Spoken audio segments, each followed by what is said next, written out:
Who's this Jimmy Lewis. Who are you talking about? Jimmy Witherspoon? Nobody knew who he was. Lewis. Jimmy. Who's this Jimmy? Lewis. Jimmy. Who's this Jimmy Lewis? Lewis. Lewis. Who's this Jimmy?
Lewis.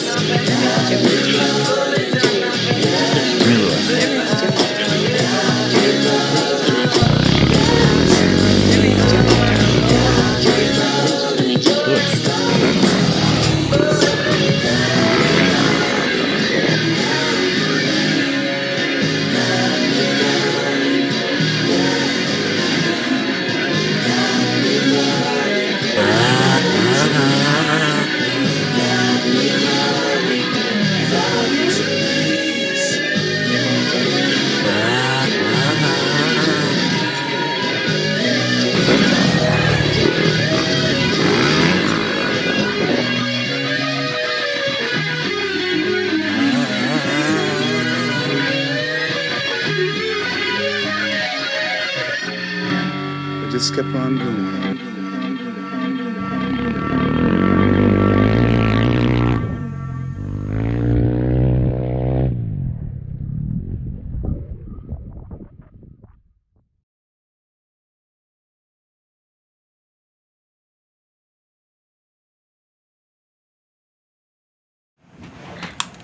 Live from Pahrump. This is Tech Talk Taco Tuesday, and we're doing it just right tonight. Logan, what are we doing? We got a couple more categories, sections. Right. Your dad's knocking over cameras. Yes. I just got done with my tacos, which is good. It's nice to get tacos again. Thank you, Bob. Thank you, Janie. Thank you, Ramiro's. We have some new segments, is what Logan's trying to say. But this is the show where we talk about motorcycles and motorcycle-related products. Right. So glad to have you here with us. If you can hear the fan in the background, which I can, I'm going to just turn that whole thing off. Just shut that off. There we go. We're going to just sweat it up in here. It's a Wabash sauna. It'll be good for you. That's why I'm going to drink a nice cold whatever I had in the fridge right here. And that means you should start talking, Logan.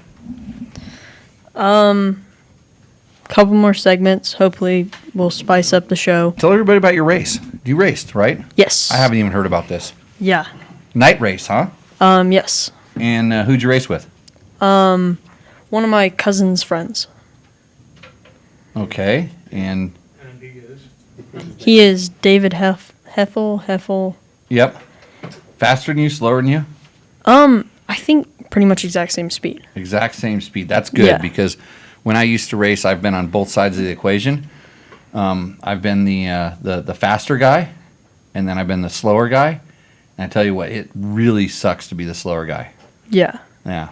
So just checking. I wanted to see if you're the slower guy. I was going to beat up on you, ask you why you're holding. Yeah. How'd you do? Third in our class. Better than the emergency room. Yes. That's good. I'm glad for a good, safe return. So tonight our show is sponsored by Climb. Well, I'm going to tell you. You know what's really bad is yesterday I was riding up in the forest and lots of punji sticks, and I tore my favorite Climb XC Light pants. So I was super bummed out. Now, why would I say this while we're like talking about Climb as a sponsor? Yeah. I have absolutely no mark on my body. So they did their job, because if that was enough to rip the pants, I don't have any skin missing, and so the pants did their job. I'm pretty stoked about that. Now they're just a little bit more vented, although they don't look cool anymore, so have to get another set. But I was wearing, and this is something that I don't even know if they're in stock, but I was wearing the I think it's called the Mojave Pro jersey, or is it Dakar Pro jersey. It's like a heavy duty jersey, and it's heavy duty in that it's made like of a really thick mesh material, and even in all these punji sticks and stuff, no issues. I didn't have any no sticks, no torn jersey, and this stuff will not tear. I did testing of like one of the original prototypes a long time back, so good thanks to Climb for making that. If you're interested in and it's like not wearing a jersey. It's like wearing protection. You see the guys you've seen the dorks that wear chest protectors and no jerseys? Yeah. Okay. It's like you're doing that without looking like a dork. You look like you have a regular jersey. I don't know really if the dork is the right terminology for that, but I don't know. I was just never found, because I mean, I guess it's good because they're wearing a chest protector, but they're going to get scraped up. Hair scratched up by the bushes and all the other things. So, also DDC Sprockets. They've always been a long-time support of the show. They support land use issues. They make good chain wheels. You need that. You got that fixed, Logan? Or do you want to listen to the show again? So, Fixed there's it. an oversight on the producer's part here. Oversight. Well, you need a microphone. Are you 3 or 4? I should be 3. No, You should be able to hear me. I can't. I'm 3. I can't. Oh, no, I'm 4 actually. I'm 4. I'm sorry. Oh, I can't hear you. You can't hear me? No. Try again. Try again. Test. No, I should be 4. Test. Well, I just ran them up, and I don't know. Your mic's probably turned off. We're just going to turn you off. There we go. How about this? How about that? Go ahead. There we go. Can you hear me? Yeah. Okay, cool. So you're- now back to the original problem. Yeah, I should be 4. You're 5 and 6, by the way. 5 and 6. Oh, okay. Anybody want to come in and be a producer? It's real easy. Learn No. on the fly. Well, the producer did also forget. There was an oversight. The producer forgot to turn on the monitor. Oh. Yeah. Oh, did somebody point that out? Yeah. Oh, look. Hey, Craig a couple Albert's people. got it. Wow. Yeah. Yeah, got it. Okay, so how do we make that work? We gotta let's have Logan turn that we on. turn this on? Yeah. Yeah. I can't. I don't think there's a remote for it. And then I got it from there. I think Okay. that turns it on. Yeah. We can use a producer's assistant. Are all my passwords going to come up on the damn monitor behind us? Is that how it's Ooh. going to work?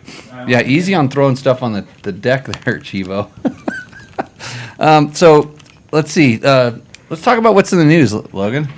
Do you know that Triumph is going to make motocross and enduro motorcycles? Huh? Huh? Do you know this? No. Okay, so you weren't on social media today. No. So in other words, it wasn't on TikTok. Uh-huh. Or your girlfriend didn't tell you. Yeah. Okay. So big kind of breaking news, and I don't know how this was kept secret for that long, although, man, I should have seen this coming, because I thought it was really interesting when Ricky Carmichael started riding around on Triumphs last year. I'm like going, because he's had this long-time relationship with Suzuki. And Suzuki makes some pretty good bikes to ride on rides like that. Like, I would take a V-Strom in any day, and all of a sudden he's riding Triumphs. I'm like, oh, that's kind of, yeah, that's kind of interesting. And so anyhow, I know it was funny because I know Jeff Stanton was doing some stuff with Triumphs on the adventure rides and things like that. So are we up there? We got it working? Good. Look at that. Pretty. I don't know if it's the right one, but it is. Oh, it'll be the wrong one, I'm sure. Anyways, but how could they be developing a bike in such secret? Is what's interesting to me. So it'll be very interesting to see what they come up with, because evidently, they're saying it's their own platform. They're not borrowing from somebody else, and that, especially over in Europe, when you start trying to manufacture or build something, usually everybody knows. They know that this is going on because it especially on the R&D side and the development side, there's so few places you can get prototype stuff made, and or you've been talking to a suspension manufacturer or this or that, and nobody has talked about this. Or here's the other thing: our media is so good these days because everybody, they're really top flight media guys that don't pay attention to this stuff. And I'll be the first guy to tell you I don't pay attention anymore. So, but then again, it's like that's not my job. I'm not getting paid to do that. But when I was at Dirt Rider and even at Cycle World and stuff, I would pay really close attention to the what was going on. Are you hearing a lot of weird sounds? Yes. Yeah, me too. I hope it. I'm gonna turn. I'm not picking it up over here. Yeah, is that better? It's not. It's not no. any better. No. If you're on the feed and Like wind. yeah, if you hear like it's windy or something like that, let me know so we can try to fix it before we send this out to the whole world. Because we have a pretty studio, we don't want to have pretty bad sound. So back to the whole thing with them being able to develop this bike, and I know Triumph does things a little bit different. And it's I'm gonna make some jokes. Is it okay? Yeah. Do you know what a Triumph is, Logan? Yes. How? How? Yeah. I saw it in your school once. Someone wrote it here and then used one of your rentals. Right. Because they're I remember when they got into the adventure bikes. Of course, I tested them and stuff. And back in the old days, there were desert sleds, like Triumph desert sleds were a thing. And but usually they'd switch them over and put the motors into different chassis and stuff like that. But in my time, Triumph kind of came back alive, and they built retro bikes. So they started doing making their own triple cylinder motor, which actually was a really bitchin' motor. And they were doing some street bikes and trying to get into the road racing that is 600cc. And I don't remember exactly all the stuff, but I remember riding their adventure bikes, and the motors were brilliant. They made horsepower, and they were heavy, but they ran really strong, and you could tell it was street bike guys making an adventure bike. And I always remember this because the riding cockpit was kind of cramped and the bars were swept back. It was kind of like to the point where it's putting you in this more like road racing style, like sport touring, even though it was adventure riding. It was a really hard bike to stand up on. Having ridden Ricky Carmichael's factory CR250 back in the day, I hope he's not in charge of developing the motocross bike because he'll fit right in with those engineers if they're still there. I'm just saying. I do believe he is in charge of the motocross bike. Right. Well, I doubt he's in charge. I'm sure they're soliciting his input. And like the good thing about Ricky, and just from the few times I've interacted with him and knowing him, is that guy is super, super competitive, and he's got an ego, and he would want it to be the best thing ever. So. Mm-hmm. There we go. And it's funny because his old Hondas were low in the back and the bars were swept back. And, of course, it was Ricky's bike, and he won every race he rode on the damn thing. So who am I to say it was the best? It was the worst. Well, it wasn't one of the worst bikes I've ridden. McGrath's Supercross bike was worse. But because Ricky's motor was really bitching. But his ergonomic setup and stuff was out there. But I've ridden. I'm pretty sure I've ridden Ivan Cervantes, one of his enduro bikes before. And his bikes were good. His KTM, and this is a long time ago, by the way. So good with that. I think it's awesome that we have more competition, more bikes out there. And man, here's the other joke. I think they're just doing this because everybody else that's tried to get into the dirt bike market, and the KTM just buys them up. So maybe they're just making a ploy for KTM to buy them up, and then there'll be I don't know. another. They seem pretty dead set on winning championships. Like in their press release, they mentioned racing multiple times. Yeah. Oh no, that's what they said. But all you have to do is start doing it, and then KTM buys you, right? Yeah. But, what I thought was interesting is that Ivan's he said he's already been he's ridden the bike. He's been riding prototypes. Yeah, he said it's actually really serious. It's not just a toned down adventure bike. I have no idea. I mean, we won't know until they know. But if they say they're going into the competitive arena, that means if they're using those two guys, they're indicating that they're going to try to do enduro, some sort of enduro competition, and motocross. And I imagine now that they've made this announcement, you'll start seeing a little bit more like some of the racers they've been talking to, because you would have to start, if you're planning on doing this, you would have to start talking to guys if you wanted to get them, good guys. And I don't know. I mean, I've watched Cannondale try to get into this level of competition, and they started out with maybe guys that were more development riders than they were actually, top level guys. But we'll see. I don't know how much money Triumph has. I don't know what they're kicking around. Maybe they're starting an energy drink. Who knows? It's strange these days. It's cool though. Yeah. Hey, you know what else came out, Logan? This is important for you in California, just in case, because everything that happens in California goes to the rest of the state. Today, a resolution was introduced by a state senator from Salinas that encouraged local and state law enforcement agencies to communicate with the motorcycle community and engage in efforts to end motorcyclist profiling, which is defined broadly as the arbitrary use of the fact that a person rides a motorcycle or wears motorcycle-related paraphernalia as a factor in deciding to stop and question, take enforcement action, arrest, or search a person in a vehicle. So this is important because you know how we wear motorcycle shirts and we try to show off on motorcycles. Now you're not going to get any legal attention. Mm-hmm. So all that stuff you're trying to impress your chick and stuff like that. She's a cop. She can't even distinguish you from that nerd dude that doesn't ride dirt bikes. Yeah. Right. You know how this works, right? Okay. Just kind of keep you up on the news. Here, this is you have the notes and stuff. Yes. Are they on your little screen? Can you read that with your eyes? You don't have to squint. What? The notes, all the show notes. Yes, but you're having problems. No, I was gonna put them in Google Translate. Oh, the first one. No, the second one. That. Oh, this is the first. Yeah, the first. These were news items. Oh. Right here. That's from what's her name? Madeline Haley. Right. Say the first word because it's the only one in English. Datme. Datme. Yeah. Datme. Datme. Yeah. You know what that means? Isn't that Ebonics? No, it actually means date me.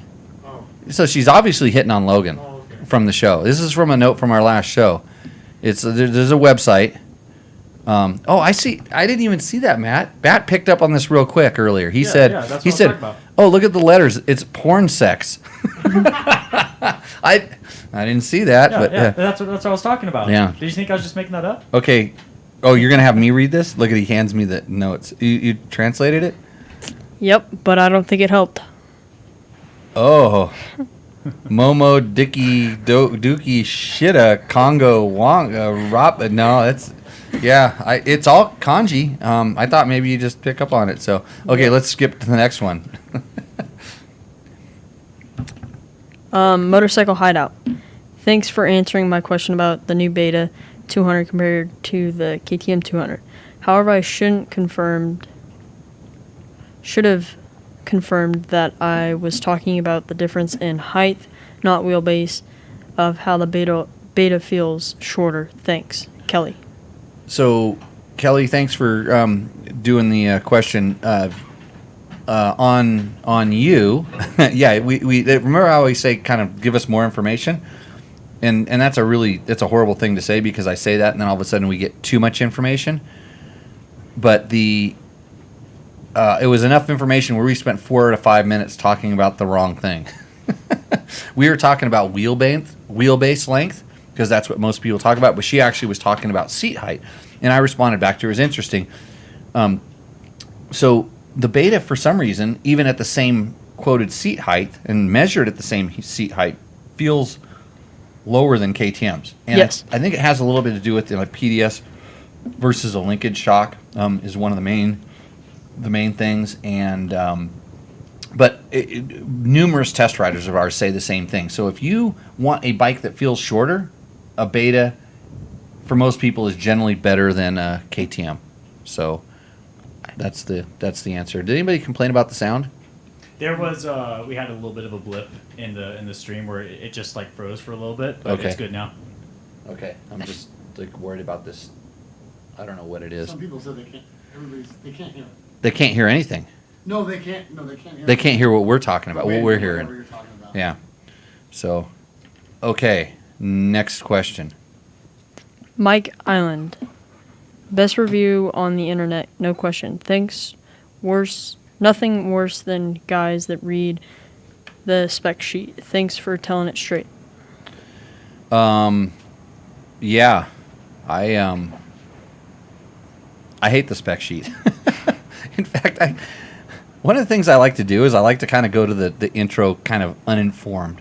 Literally, I don't want to, and I may know kind of what they changed a little bit from reading about it previously, but I don't want to read every little detail because I want to just go ride the bike and feel it, and just say, do I notice a change year to year or whatever it is? Because a lot of those things, sometimes they are, they're kind of leading to let you. Let me see if I can turn this thing down.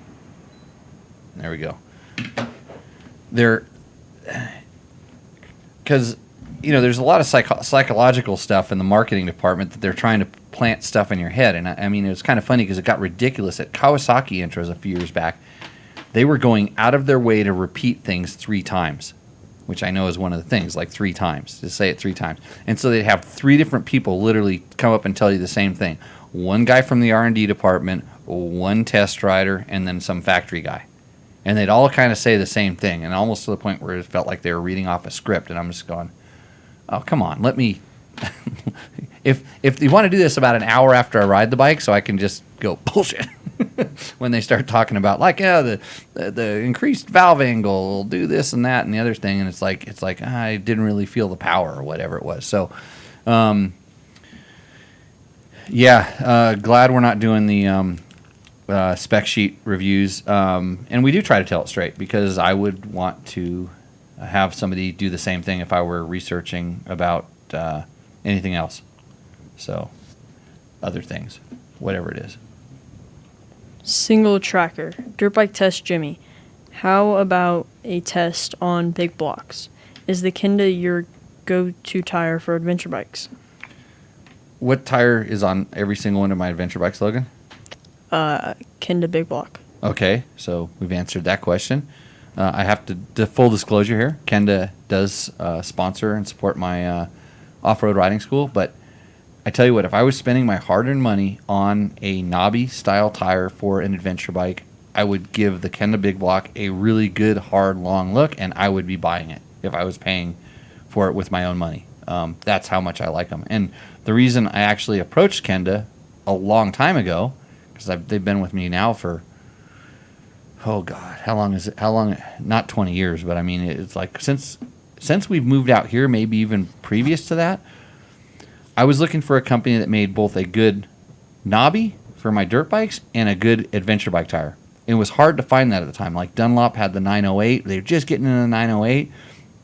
And they have decent motocross tires, but I unfortunately, I'm not a fan of the Dunlops. Not to say that they're not great tires, just for me personally. Michelin did not have a good one. Continental actually has the TKC80, which is an excellent adventure bike tire. They didn't have a knobby. They were starting to get in a dirt bike tire, so I actually considered them. But I think they've gone away from the dirt bike tires, at least here in the United States. Bridgestone was non-existent in the adventure bike world. It was really hard to find. There was 3 tires. It was TKC80, Kenda Big Block, and the other one was, what was the third one? I forget. Well, the Dunlops. But I think it was previous to Michelin having both sets of tires and stuff. But anyhow, yeah, that's my go-to. How come I don't do a test on them? Because everybody would think I was just making it up, right? Since they sponsor me, support us. Probably. Right? That's what they say. Yeah. I would do a test on them. Haven't been doing a whole lot of writing a whole lot of product tests and stuff. But yeah, I think they're good. I think they're one of the top 3, and for me, they're the best. And the reason I think they're the best, and I've always said this, is that off-road on the little washboardy bumps that you get on dirt roads that get all washboarded, it's like you got your suspension revalved and the suspension works perfect. The suspension work that tire does is by far and away, and it makes up for the little bit it gives away on road compared to the TKC80, which is the tire that's very similar to. So, Mike, hopefully that answers your question. No, single tracker. Yes. Okay, wrong person. Derek Underwood. So how do you fix it? Did I miss something, or is this titled incorrectly? Oh, it was a nugget from one of our Tech Talk Taco Tuesday shows that he's referring to, and it was I started talking about how to diagnose a slipping clutch, and man, you're hearing that, aren't you? Yeah. Yeah. Could it be Matt's mic? I know. I don't know. I know it flares up whenever he starts moving. Oh, really? I'm turning his mic off. Yeah, I don't know what that is. So Is this one on? I don't know. Huh? Is that one? No, that's not on. We got to figure this out. This is bothering me too. It's something. Did you guys jack with the damn board? Something get unplugged here. No? Yeah, who knows? Okay. Well, if the sound's bad, blame somebody else but me because I didn't touch anything. That's what you have the producer here for. Yeah. And ours are kind of cranked a little hot, so we hear this, so we can stop it before it gets too bad. And then and since we're not editing it down like the old days where we could fix this, like this is what everybody gets to hear. So if it's bad, then then the whole show's bad. Yes. But it's going to be a good show. Last week it had what we're hearing, but a little quieter. Oh, really? Like the whole time. Yeah, you guys should. Then you didn't say anything. I think I did. To me? I think. What question was it? Oh, about the guy. Okay, so this show sucks, and here's how to fix it. No, wait, that's a whole different thing. So he was complaining because I was talking to Mike Shirley at the time, and I was telling him how to tell if your clutch is slipping. And somehow it was to tell you that if you need to fix it, and somehow he thought we were going to tell you how to fix a clutch, as opposed to, and the explanation was if your clutch is slipping and you take it, and I should probably put a link up to the video, but I'd have to think about where it's at. But if you're riding along with good traction, it doesn't really need to be good traction, but you're riding along and you drag your brake, and the motor doesn't bog down, your clutch is good, or it's not good. If you drag the brake and the clutch, it's slipping. You're trying to create an artificial clutch slip, and this is what we talked about, how to tell. And I went into kind of really good detail about it. But he wanted to know how to fix his clutch, so he was wondering why we didn't tell him how to fix his clutch. And I should have just said, well, just wrap a shoestring around your clutch plates. What do you want to know? And in the video, so we talk about it and we say, yeah, if your clutch is slipping, you need to replace parts. And so that's the answer. So we did tell you how to fix a clutch. Replace the parts in the clutch.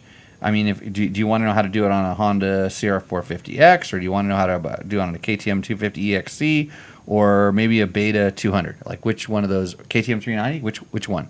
I can tell you exactly how to do it because I've done it on all those bikes, or I've at least played with the clutch on them. But that wasn't the point of the video, and it wasn't titled wrong. It said it was how to diagnose a slipping clutch. So yeah. So on the Beta 200 video, JWA. Oh, you want to try that? Doug UA. Doug UA. JWA. Doug DUGUAY. Now I didn't say Husaberg. Okay. And Bob's still awake. Yep. Okay. One in the chat said Husaberg, yeah. Oh, they did? Yeah. Well, that was for him. There we go. Yeah. Greg got the Husaberg bell. Yeah, Craig, that was for you. Okay. Next. So Is the bike better? Is this better than a KTM 200 XCW? he's asking if the Beta 200 is better than a KTM 200 XCW. Well, are we talking about the 2021 Beta 200, do you think? Since that's the bike in the video? Probably. Then it's better. Because KTM doesn't make a 2020. KTM hasn't made a 200 for 3 or 4 years now, so it's definitely better. It wins every single time, 100% of the time. But if I compare it to my old one, it was better than my old one that I spent a lot of time setting up for me. I think I'd rather have the Beta right now. So for you, I don't know. Depends on what you get your hands on. Less Death 69. Jimmy, it's good to hear that at your age you are not having trouble getting it stiff. Less Death, good to have you back to the show. Logan, what do you think he is talking about? The carcass on your tire. I was thinking the suspension. Okay. Well, that's why you're a co-host. Because you weren't in here. You were riding back from the. I sent you on an errand across the other location to see if we can find pins for our next little shtick thing. And I'm like, did he find him? Did he find him? And because I was just looking out the window and you just hopped off the bike and you were playing pocket pool. Yeah, I felt 9 pins, so I thought I lost one on the way here Right. We just wondered if it was just a 16-year-old riding a dirt bike. Oh. But now we realize you had pins in your pocket. Yeah. So, hey, at all of our ages, it's good that we are not having any trouble getting it stiff, less stiff. Stiffness is good. Well, unless it gets too stiff, and then you need to back off the compression a little bit. So, 14 clicks, right, Logan? Yes. What was that? 14 clicks. 14 clicks. Yeah, that. I saw that. Logan's really funny. Yeah. Like, I'm going to turn your mic back on so you can talk if you want to. Here, I want to make sure that didn't I'm not fix it. ruining the show. That didn't fix the sound. Didn't change the sound. I don't think so. You didn't change it? Okay. What is it you guys are hearing? Because I'm not really hearing anything on the stream. It's just like it's not doing it right now. No, all I hear is the fan. Yeah, that's not enough. No, and I think that's hitting the. Okay, you know what? Give me another question because I got to do something real important. Motocross hideout. That makes sense because based on how I felt on my old 08 200 XCW, I was just wondering if the Beta 200 felt smaller / lower to the ground only because I have a 27-inch inseam. Thanks. So that's the same. That's the same question that we answered earlier, I think. From what was her name? Jenny? Jenna? Kelly. Yeah, Kelly. So somehow the question got multiplied. Which it's a bit different. I know. I think one was from an email.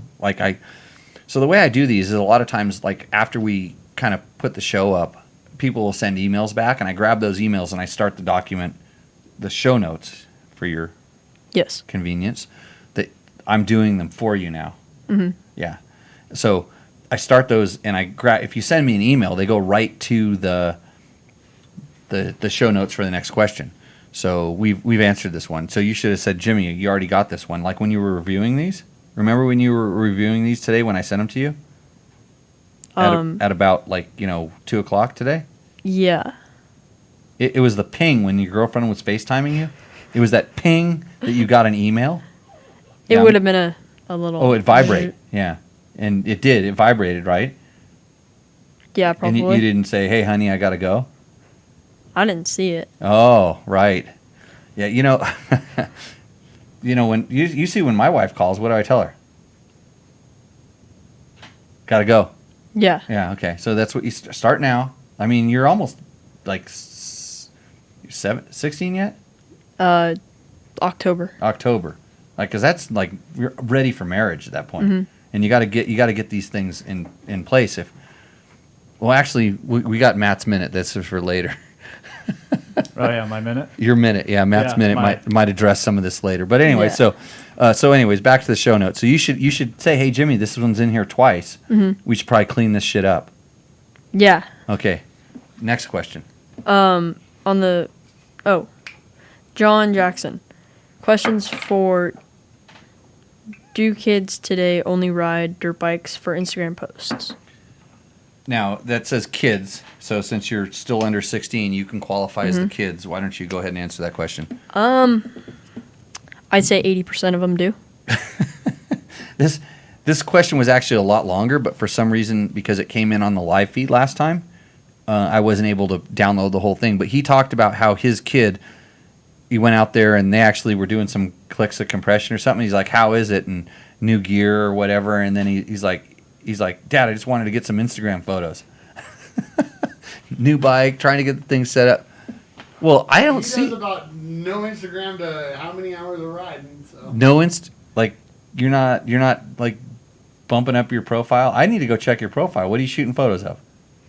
I have 3 dirt bike pictures and that's it. And this Right. is life. Does everybody want to see Logan's? So you need to start blowing up Logan on Instagram, you're reaching out to him and let him know that he needs to start posting his riding photos. Because where did I see the photo of you racing? That's how I knew you raced. Where was that? I put it on my story. Oh, that was on yours. I also No, put it on mine. It was on both of their stories. On Yeah. stories. Yeah. How do you find what's the story? Is that that's They're the one at the gone. top? That's the top. Yeah. That's Okay. top. So Only because somebody else did a story and I just Yes. hit the replay or whatever. oh, you Me too. replayed it. Yeah. Yeah, something like that. I don't know where the different buttons are to do that. Like Ricky's all over the Instagrams, and I try to screw with him on it all the time. And I'd have to figure out which button to push. And I mean, I have a hard enough time just loading up what's in my pocket, which it's not that stiff. It's just my phone, right? Because everybody's trying to get an extra look out of that thing. It's like it's an audio experience, okay? But anyway, so yeah, you need to start posting some stuff. You should get one of your friends while you and your girlfriend are doing your riding technique. Yeah. Yeah, that I bet you that one would get a lot of likes. I bet you if you did that, I will be willing to bet you right now more than you can afford to lose. Thanks, Martin. If you put that picture up there, you will get more likes than you've ever got on anything else you post up there, and more likes than your sister gets, and it'll bump your followers up, and then you might even be able to start charging money for doing posts. Like somebody will send you a product and say, "Hey, next time you and your girlfriend are on the bike doing that thing, can you hold up my thing, my hats and sponsorships?" This is how this works in this world. Yeah. Okay, so just take my advice. Hold on, I'm gonna try and put Logan's Instagram into the chat. Oh, okay. Yeah, so that Instagram into the chat. Yeah. Yeah. As long as it doesn't crash the whole feed. His It teammate should've. looks like it could be his brother. Victor said he tried to add you, Logan, but he's because you're a Mexican. Okay, let's move on to the next question. I'm drinking Tres Agaves tequila tonight. They're not a sponsor of the show, although they could be. I don't know. I'll tell you after I have some. Go ahead and read, Logan. I'll sip this fine stuff. Ripperton. The replacement Teflon pads are only 0.8 millimeters thick. They barely protrude above the surface of the pocket they fit in. Okay, hold on. So we're talking about a recluse clutch video I did Yes. where I explained the details of a recluse clutch, and I've done a full test on the clutch and a lot of things. So he's obviously up on it, but the reason I put this in here is because this is where YouTube can go, and this could be a really good thing or a really bad thing. So keep reading. This is actually really good. They are basically already worn out when you put them in. When the pads wear, the cast steel weight grabs on the aluminum frame and won't recede into the release position. I have bought 1 millimeter thick Teflon sheet off eBay and am making my own pads. So here we go. And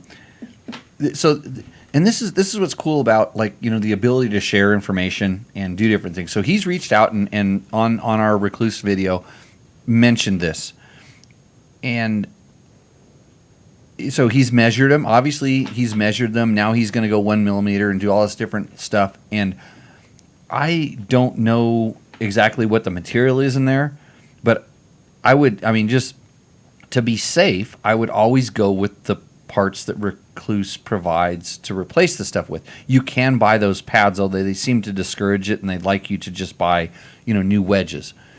So he's going to, and so I when I got back to him, I said, hey, let me know how this goes. I would like to know, because if this works, you're doing kind of outside R&D. I wouldn't be surprised if they have tried, different ways to, get those pads in there. And the one that I showed that was worn out, I think I showed some pictures, that clutch had over 500 hours on it, and it probably should have been changed a little bit sooner before it did what it did. It finally, I remember the last 50 hours, I kept telling myself, oh, I gotta pull the EXP disc out. I gotta pull it out and check it. So it's good that somebody's actually trying this stuff out. I think it's pretty cool. I want to know how it works, but it could be really disastrous when you have parts like this inside of your motor that could go south. So Ripperton, let us know. I'm anxious. Although for 500 hours, I wouldn't mind putting the 0.08 millimeter thick pads back in and running them for another 500. Actually, at 300 hours, I should probably put the new pads in and then never worry about it, because it would be all good. So, and actually at that time, I think there's a lot of wear in just the aluminum structure. And Mojave Bob is waving his hands, but your mask is down. Well, don't they sell the little? Yes, they sell them. They sell them in their 0.08 millimeter. Bag full. You have a bag? Yeah. Oh, it was probably because it was probably the clutch out of your bike that wore out. That wouldn't surprise me. Well, yeah, no, that would actually. You're right, because you ride at such a low RPM, you probably didn't realize that your clutch was constantly slipping and those wedges were doing a lot of work. Because where I ride, I'm up there, Bob. I'm running it, and that clutch is engaged and no problem. That's why I have your setup now in my bike. It works much better. Right, because it doesn't slip all the time. Right. Right. In agreement. Remember, That's full good. throttle, fifth gear, 800 RPM.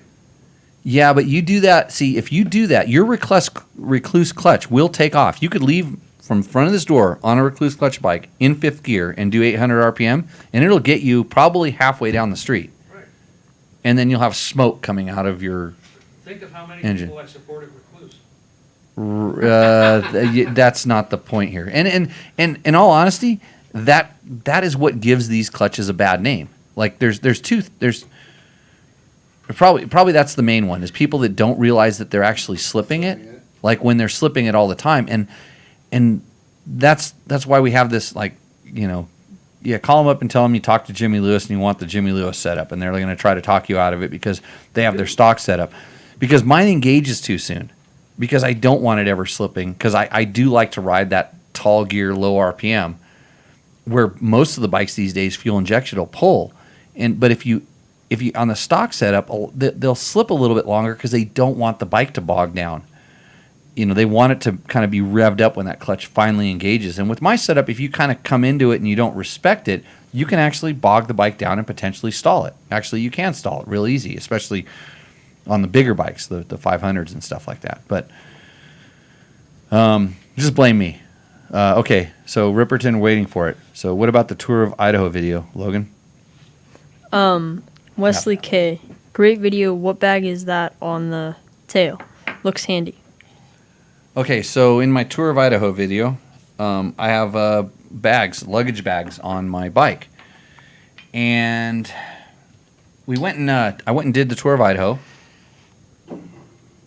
And I had a lot of stuff that I trusted and companies that had either sent me stuff or, supported me in the past with things. And when we decided, and the video was like, I wasn't going to go ride the Tour of Idaho. I just had my bike in the back. I kind of thought about it a little bit, so the bike was sort of prepped.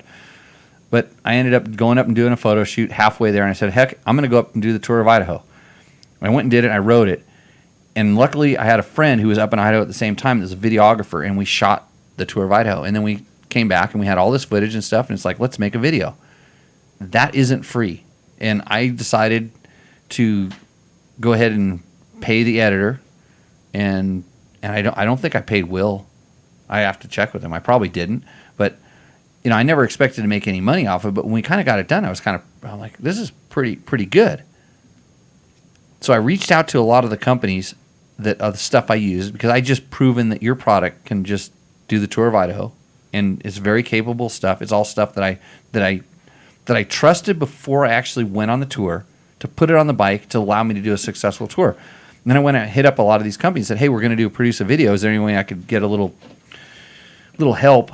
And this is early in the whole, I don't know when the video was released. It's kind of early before all the influencer crap and stuff. And I kind of proposed to a lot of these companies, and hey, is there a chance you could help offset some of these video editing costs and stuff? And in return, I will also do another video about the stuff that I used, a specific video that would have been an exponentially helpful video to all the people that were planning on doing something like the Tour of Idaho, some adventure motorcycling, overnight camping, all this stuff. I have a wealth of knowledge about this, but it would take a lot of work to shoot this and do it and talk about it and do all this other stuff. So I proposed these companies, hey, can you help offset the costs of this video? And I wasn't trying to make money on it. I was just trying to, offset the outlay that I put out. And then we'll do this other video, and then your product's going to get a lot of exposure because I'm going to talk specifically about your product, and it's going to be kind of supported this way. And I kid you not, like some companies came in that I've worked with, and they said, yeah, we'll kind of help you here and there, and it didn't offset the cost. But there was a few companies that came back and said, well, if you would have told us before you did something, before you did this, we could have budgeted in or planned for it. I'm like, okay, I get that. So there was that.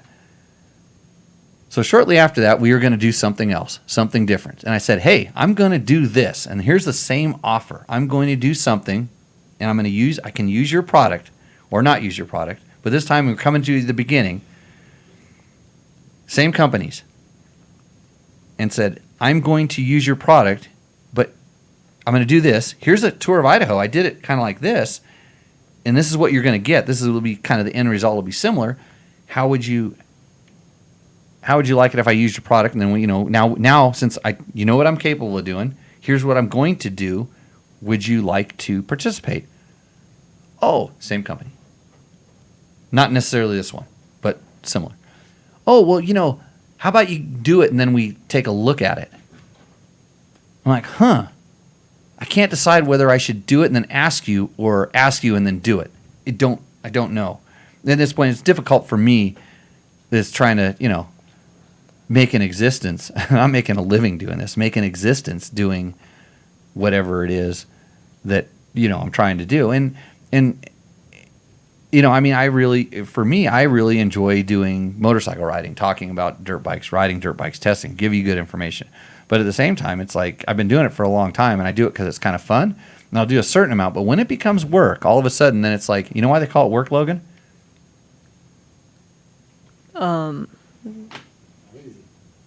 Not easy. No. At the end of the day of work, what do? Except for here. You get paid. Yeah. Right. Otherwise, it's a fun.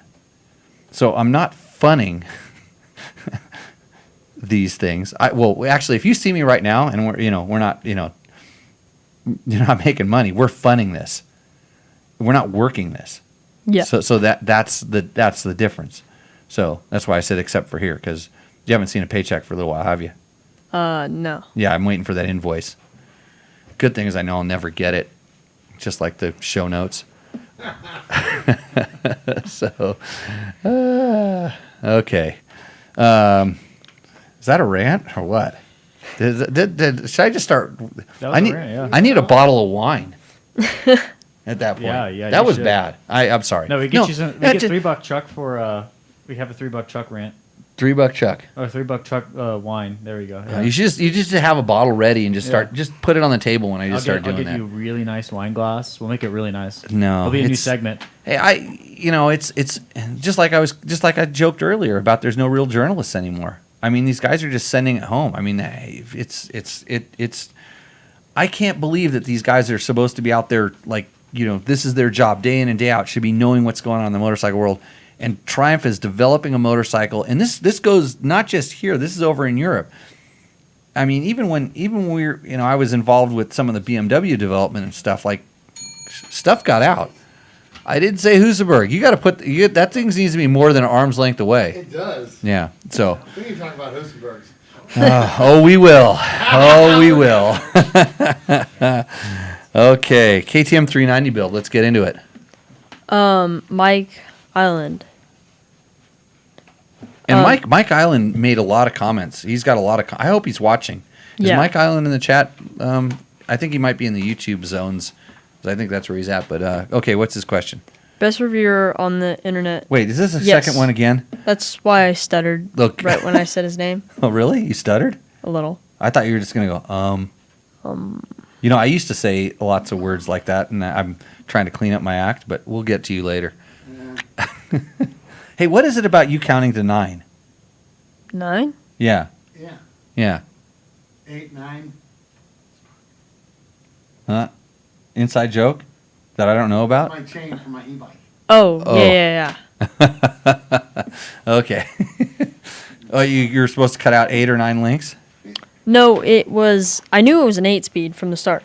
Oh. But then, because it needed a new chain. So my dad was at the store and he called me and I was like, yeah, it's an 8-speed.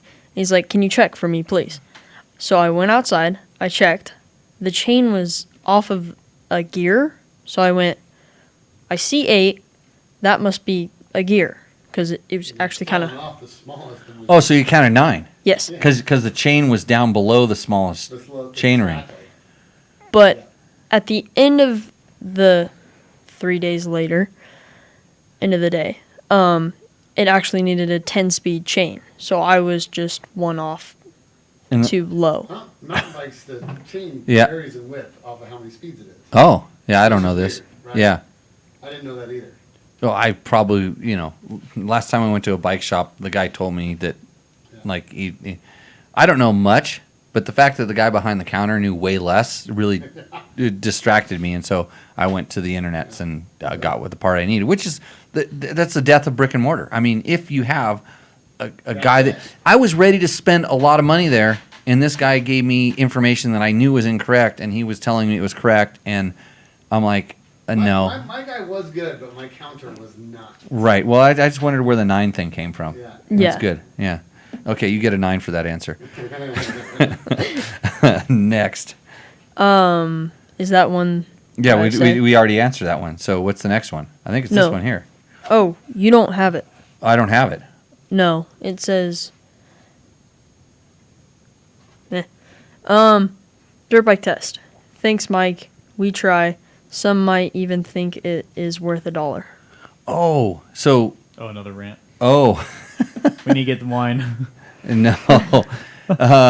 So anyways, so Mike actually, I replied to Mike on that original post, and so I asked him if it was worth $1. Yes. Because some guy, on one of Trevor's Instagram posts this week, Trevor Hunter, who did we put the GYTR head on the YZ250F, and we wrote it, and it does something. It definitely does something. For me, it gave the bike more torque and more RPM and cleaner RPM, and it's all the kind of stuff that you would want if you were looking for peak high-end performance, and it probably goes above and beyond what you can get with the stock head for sure. So I'll leave it up to Trevor to kind of do more of the explanation and stuff, but he wanted this full in-depth test of like, can you compare the GYTR head about this and about all the other stuff? And I was literally going to just start going down and explaining to all you guys. But I replied to the guy. I'm like, well, how much is that worth? Like, how much is it worth? And he said $1. $1. It was worth $1 for him to get that information. And so I'm like thinking in my head, I'm like, is there 600 more of you to give me those dollars to make me spill out the information? Or is my information that you're going to get only worth $1 to you? Because I'm sure if you're used to other stuff, other websites, yeah, it's worth $1 maybe. I mean, there's a reason why they're giving it to you for free, and they're sure as heck not making it on the backside, because I can see how many views they're getting on videos or whatever it is. So, yeah, that's where this kind of question comes from. So I think I said, is it worth it? I was kind of parlaying off this, and I'm like, how, is it worth $1 or something to you? So where did this go? It certainly is. More dual sport content, please. When I go to your website store, there is no $5 buy Jimmy a coffee/beer option. Maybe consider adding a donate email for PayPal on your contacts page. Right. So this is a newer way of doing things, and I'm not that familiar with all the. I mean, I've looked at it, researched like the Patreons and the donate and different things like that. But generally, when I see the scope of where shows or groups are at, different things that have Patreon accounts, and I see how many views they're getting versus how many participants they have on Patreon, it's at that point it's not worth it. It's so minimized. I mean, there's no correlation to it because there's so few people. I mean, when you're giving it out for free, there's so few people that are willing to pay for it because then it'll if you're going to do it for Patreon, you get it a week early. Well, I'll wait a week for this free information because they didn't really ask for it. Although on Patreon, a lot of times you can ask the question, and even with our riding school, we are investigating this. How to figure out how to best make this whole thing work. So. No, I don't have a $5 buy Jimmy a coffee or a beer option because I don't need 5 beers because in Pahrump I can get 5 for $5. It's pretty cool out here. Yeah, and you don't want me having 5 beers and then giving you answers because that's the minute my Patreon thing, my phone vibrates. Is that what they do? They vibrate when I get money? Probably for you, it's Bing. Bing, okay, because everything is a Bing? Yeah. Because I don't know how to set it. It's better than Bob, who doesn't even know how to answer it. So it's good Bing, and I just take off sprinting towards the bar, and then I have to wait for your answer till tomorrow. So I guess I'm too old school. I think there should be advertising that not necessarily advertising sponsorship that kind of pays you to bring you the content. And I always had the "you help me, I'll help you" mentality with it. So if you were a sponsor of this show or whatever, I'll talk about your products. If you call me up and say, "Hey Jimmy, I got a new, DDC has a new sprocket," although they don't need to make a new sprocket because their sprockets are awesome the way they are, and they're on all my bikes, and I've never worn one out. So why wouldn't you want one of those? That's a good thing. Lightweight, stainless steel, awesome performance, in stock. So if you're a sponsor, you're gonna get some pushback, and then the only thing is if you were a bad sponsor, I don't call it a bad sponsor. If you're a sponsor that I didn't believe in your product, or you wanted to be a sponsor and I didn't believe in your products, probably wouldn't do stuff with you. I just because I don't really want to talk bad about somebody that's paying me to say something, and I can't say anything good, honestly. So that's the way I see it. And if I'm talking to a advertiser's audience, people that are listening to this show, they're listening to because they like Logan. They like you. That's why you need to be my ad guy and you need to go get the sponsors. You know what I mean? Yes. Yeah. Okay. But they're looking for information. They're curious and stuff like that. And I promise you that a certain percentage of our viewers are DDC Sprocket guys now. There's a certain percentage of them that are wearing Climb gear. They like Climb gear. They aspire to get Climb gear. Their next gear purchase will be Climb gear.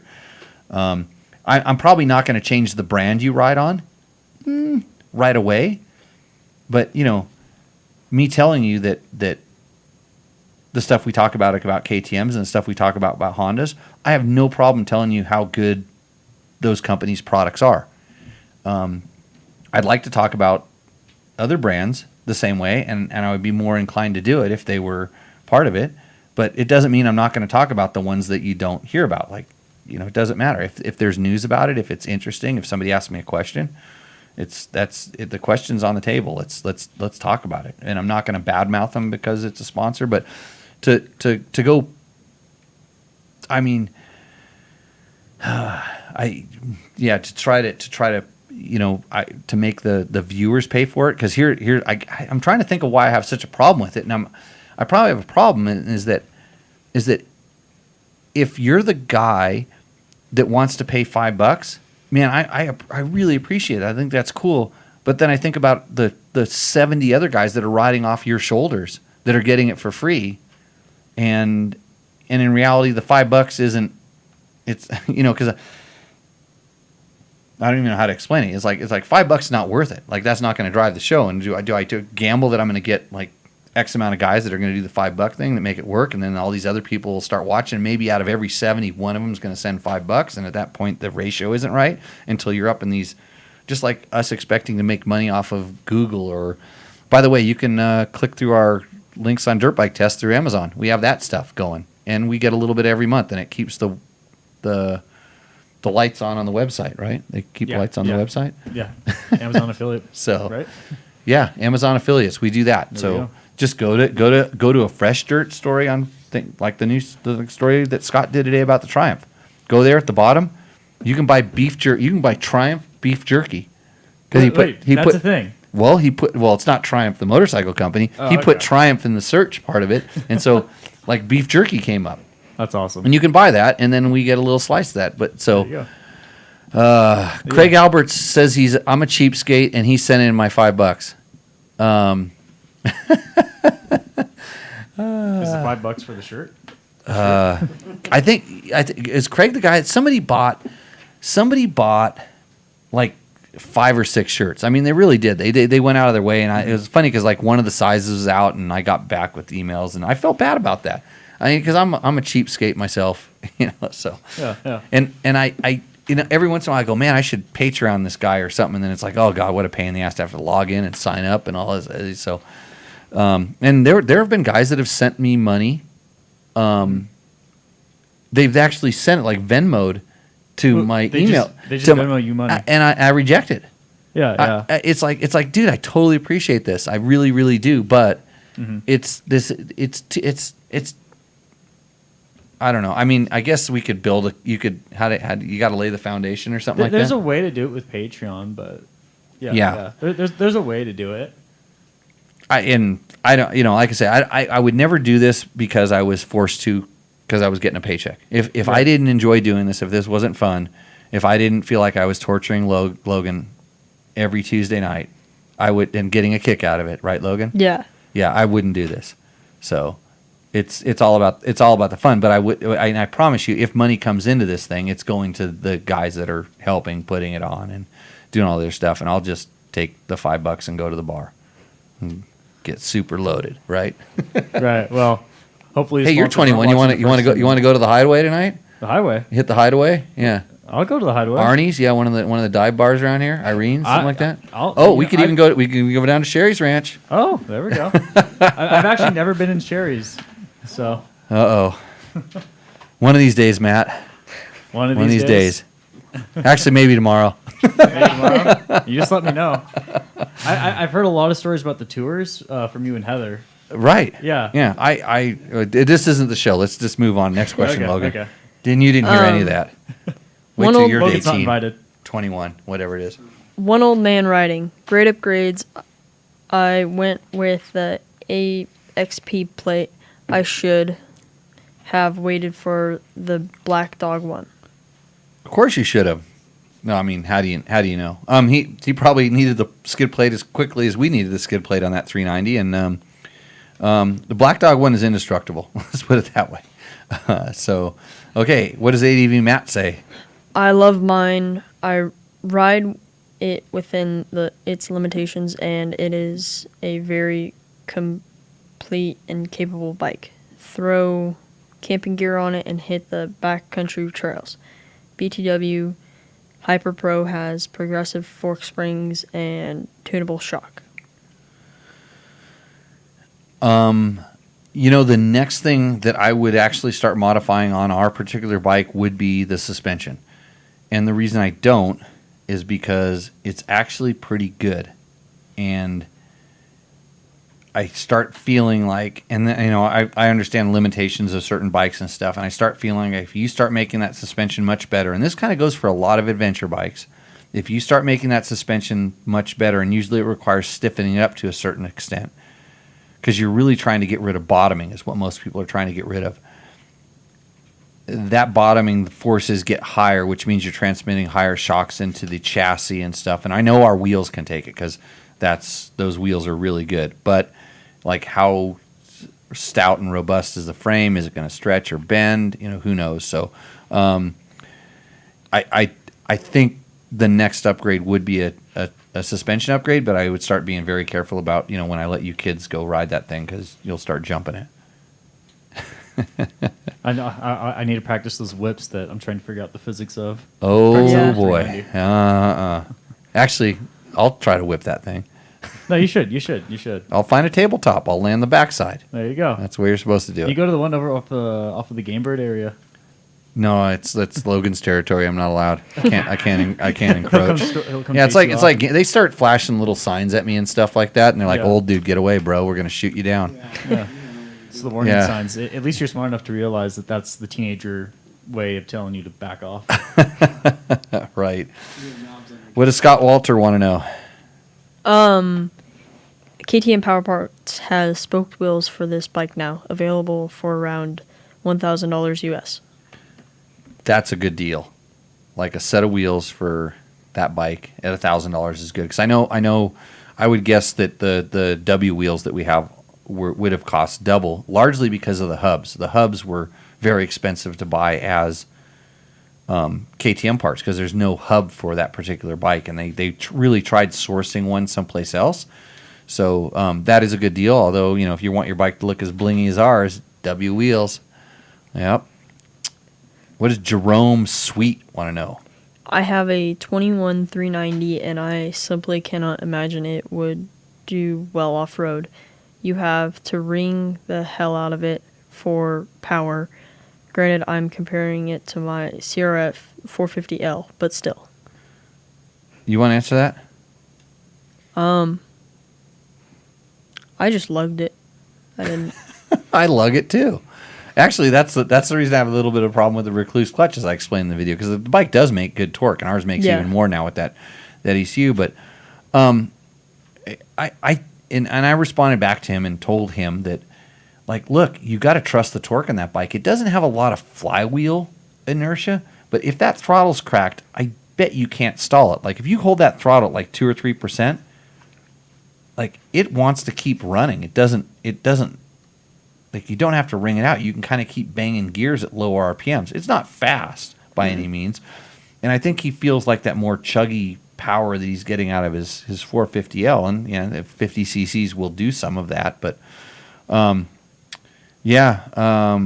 think you need to ride it off road. I would quit imagining and just go ride it off road, and the fact that you have both of those two bikes is kind of interesting. They're quite a bit different, but at the same time, Similar. I'm trying to think, why would I have both of those bikes? I mean, I did at one time. We had a 450L around here, but okay. What does Steph Liverright say? Made in China, no thanks.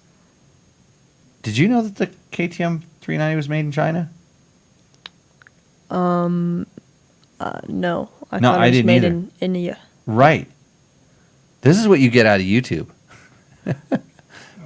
Just right there. Made in China, bro, dude, whatever. Steph, do your research. Like, I don't know where we said it was made in China. I have no idea where you found out it was made in China. I have no idea why that comment showed up on our feed, but it just shows that this is the kind of comments you get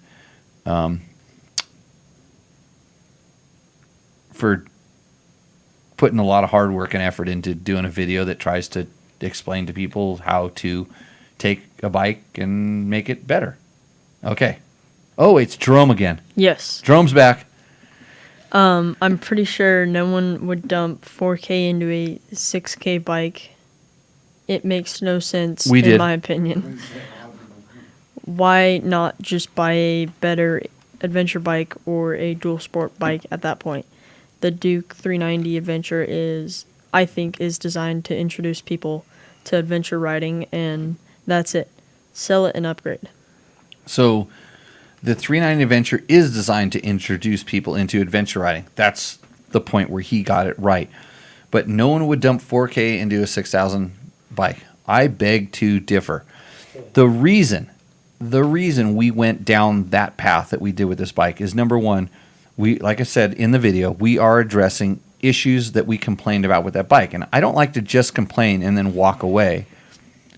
I like to solve problems. It's like we saw some problems with the wheels, and we knew right away. Excuse me. We knew right away that the wheels were going to be weak linked for the way that we were going to ride the bike. And it was a process for us to get those wheels, and luckily W worked with us, and they do awesome work. And we figured out a way to get around that way before KTM was able to do it with their power parts. I knew they were coming. I talked to somebody in R&D, and they were working on testing some stuff. So, you know, that was an issue. That added the biggest. That was $2,000 of the $4,000. You know, and the rest of the stuff is all addressing issues that we came across. Skid plates breaking. Okay, Black Dog makes this. Foot pegs are at a weird angle. Black Dog makes this, and these are all things. And so our bike is a little bit of a showcase, except we didn't do the showboating stuff. We need to make a show pony bike.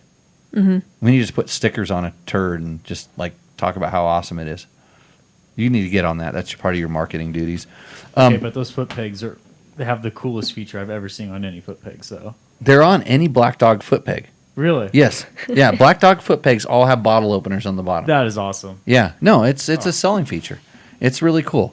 And I've used, believe it or not, I've used the bottom of those foot pegs to bend other things into shape. Really, like I imagine not levers, but like No, it was. I think the one thing we did was there was a brake pedal that we tweaked, and I couldn't figure out another way, and it actually fit inside of there, and I was able to bend it back because it was digging into the case, and you know. But anyway, so it's like it doesn't make any sense in your opinion, but I'm blown away by especially when you start looking at like the Honda CRF 250L forums, like the amount of money they replace the wheels, the shocks, they put big bore kits on it, they do all, you've taken a bike, and the strange thing with those bikes is they're building it into, you could take a CRF 450L or X and lower the suspension and sort of have the same thing, where there is not a small adventure bike out there that's really capable.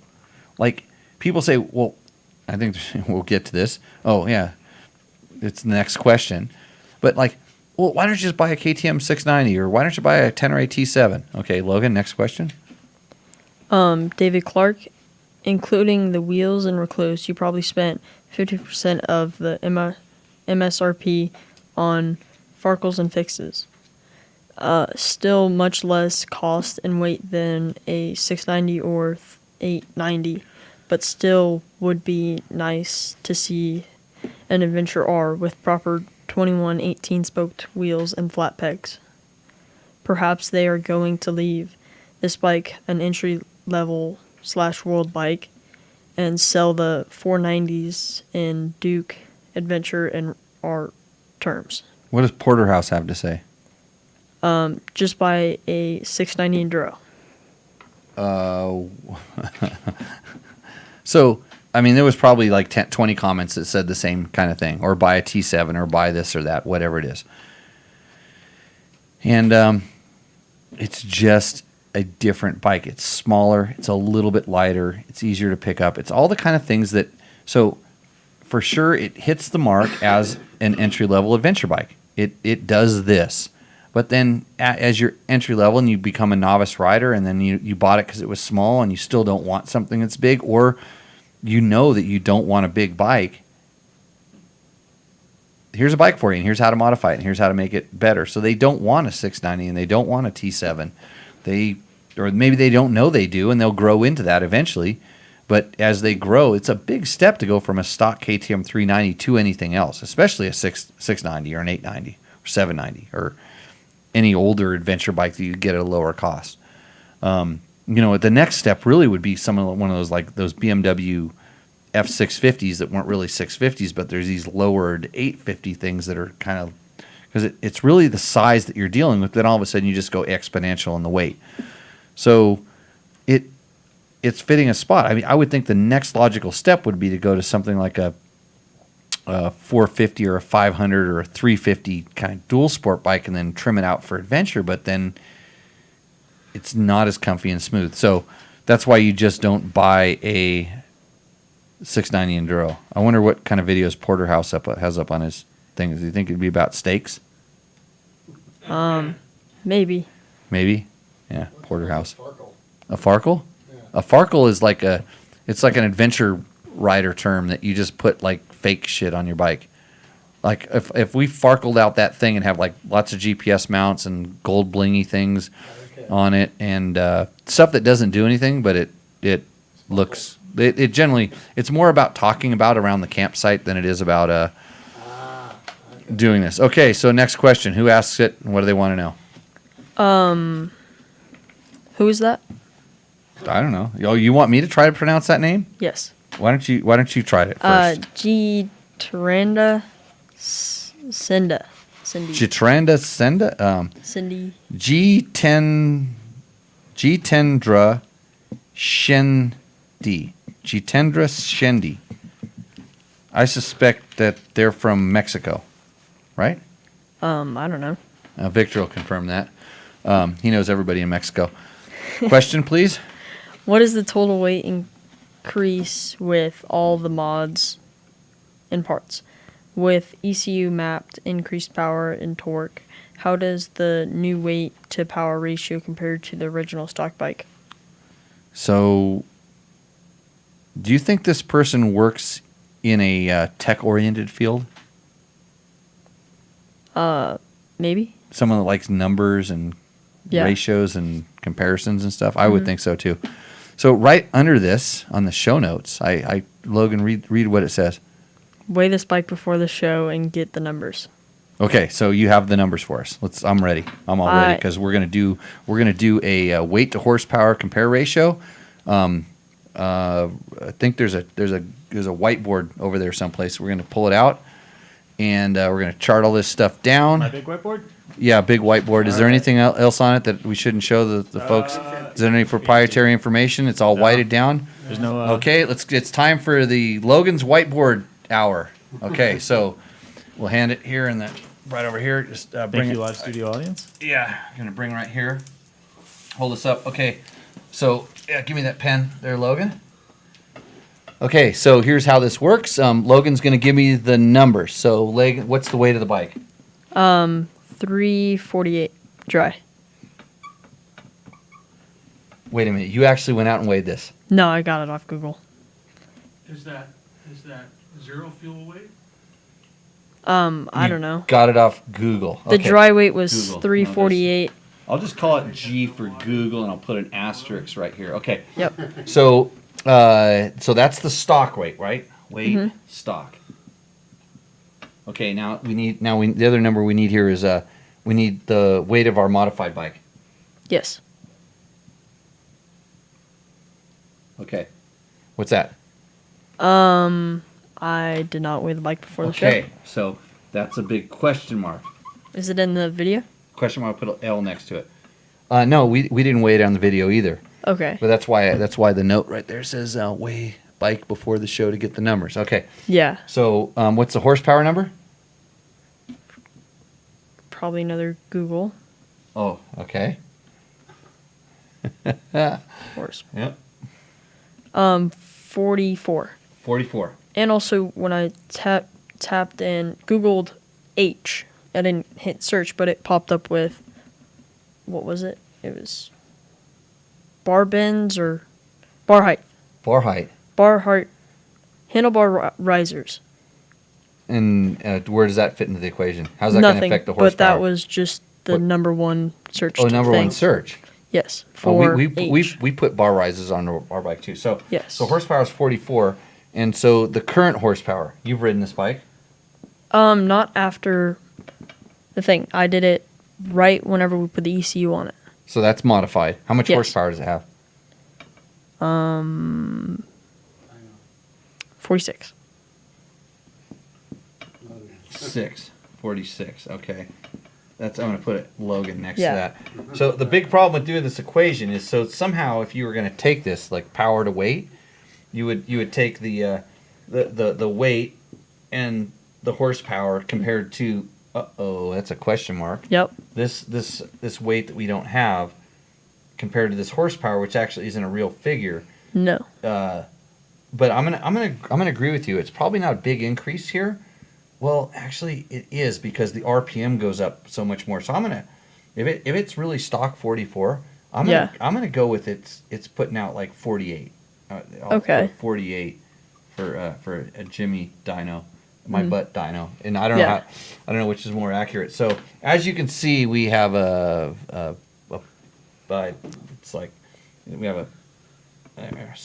So this is Logan's helpful equation hour versus the show notes. So we'll just put this back down here.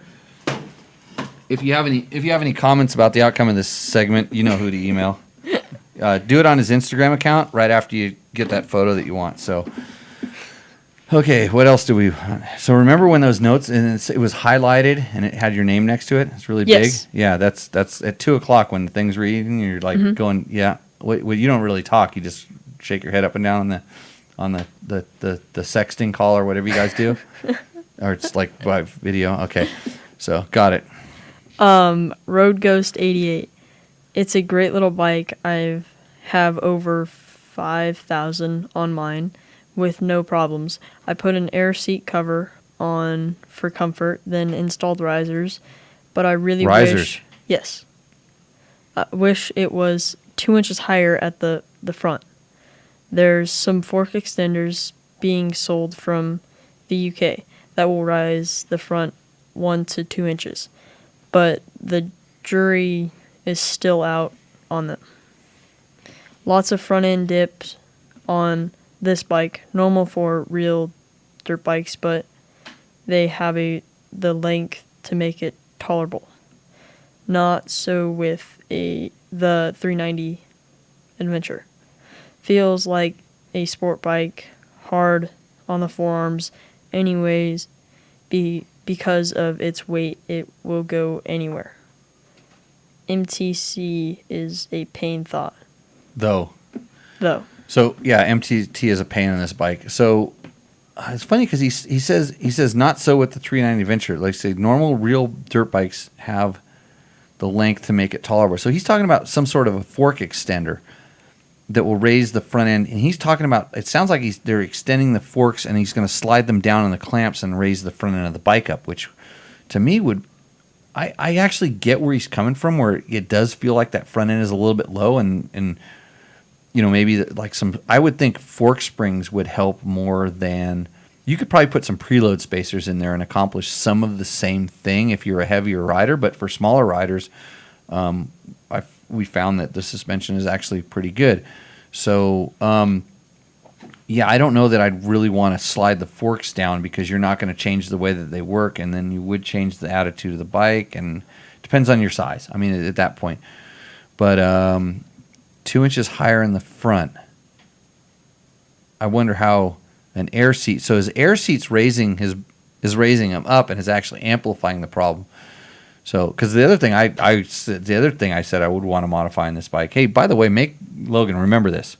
We're gonna have like 40 minutes of KTM 390 adventure talk. Mm-hmm. Like that's a solid selling point on this particular video when you go to do the things, you know, and you put in parentheses whether you like it or not, because all of our hardcore like guys like just talk about dirt bikes. And it's like, don't worry, you'll become an adventure rider when you get older. These questions might apply to you. Unless they get into side-by-sides. Oh, jeez. Okay. What does BedMac 2 want? The original review for the 390 Adventure was one of the best out there. Yeah, Thanks thank for you. the follow-up. As others have pointed out, KTM now sells a spoked wheels set. I am waiting to bend my alloy before I go for those. I'm going to tell you why you shouldn't wait to bend those. Because if you have a straight set of alloys to sell with your bike, and you have the adventure wheels, you know, the spoked wheels, the bike will sell better. So just saying, from experience, if you have a set of extra wheels, it seems like a selling point. So, okay. The double take mirrors are great. We agree. Also added a stronger bash plate and bar risers. The one thing I found after going to flat pegs on my 390 Adventure was that getting the brake pedal adjusted ideally was tough for the standing position. So I went with a 2-level step plate, Alt Rider and SW Montec make them. Loving the bike as a dirt newbie. Very convinced in spring.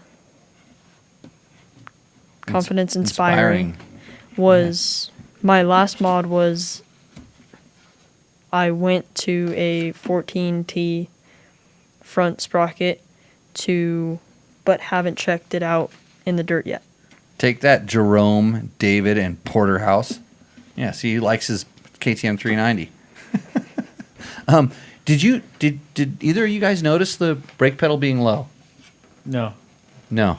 I didn't. You remember that? With the foot, have you ridden it with flat foot pedal? Yeah, you rode it with the modified, the ones that we welded. No. No, you did. Yeah, you did. You rode it before they were flat, I think. No, you didn't. Nope. No flat. It's kind of funny because after you said that, I kind of started thinking back, and I know we made some adjustments on the brake pedal stop or something like that to get it a little bit higher, which we would do. But yeah, I don't know if I want to change the 14. I don't know if I want to change the countershaft sprocket. I haven't even paid attention to it because I thought the gear races were actually pretty good for the bike. But I don't want to ride it as a dirt bike either. I like the way that it cruises down the highway, and so I wouldn't change the gearing. But BedMac sounds good. Damon Bates says, as always, the gold standard of review and mods commentary. right. There it is. Still using Gold standard. all the skills you and your wife taught me at Dirt Days a few years ago. And Plug for JimmyLewisOffroad.com. Yeah, coming soon, our online training program, Yeah. and the Better Rider podcast, which we were gonna record an episode today, but you were busy doing construction work. Mm-hmm. Right. Yes. Actually, I have two podcasts to record for that. Oh boy, Yeah. sounds like a long night. Putting Jimmy to work. A few years ago, and your 450L vids helped me buy that bike, which I've now modded the crap out of it. Thanks for all you do. See, we sell products. That's why you should advertise with Tech Talk Taco Tuesday, because we sell the mods out of crap, something like that. Golub, oh boy, Golabad. Golabad 99. Jimmy, what do you think of the 390 Adventureverse,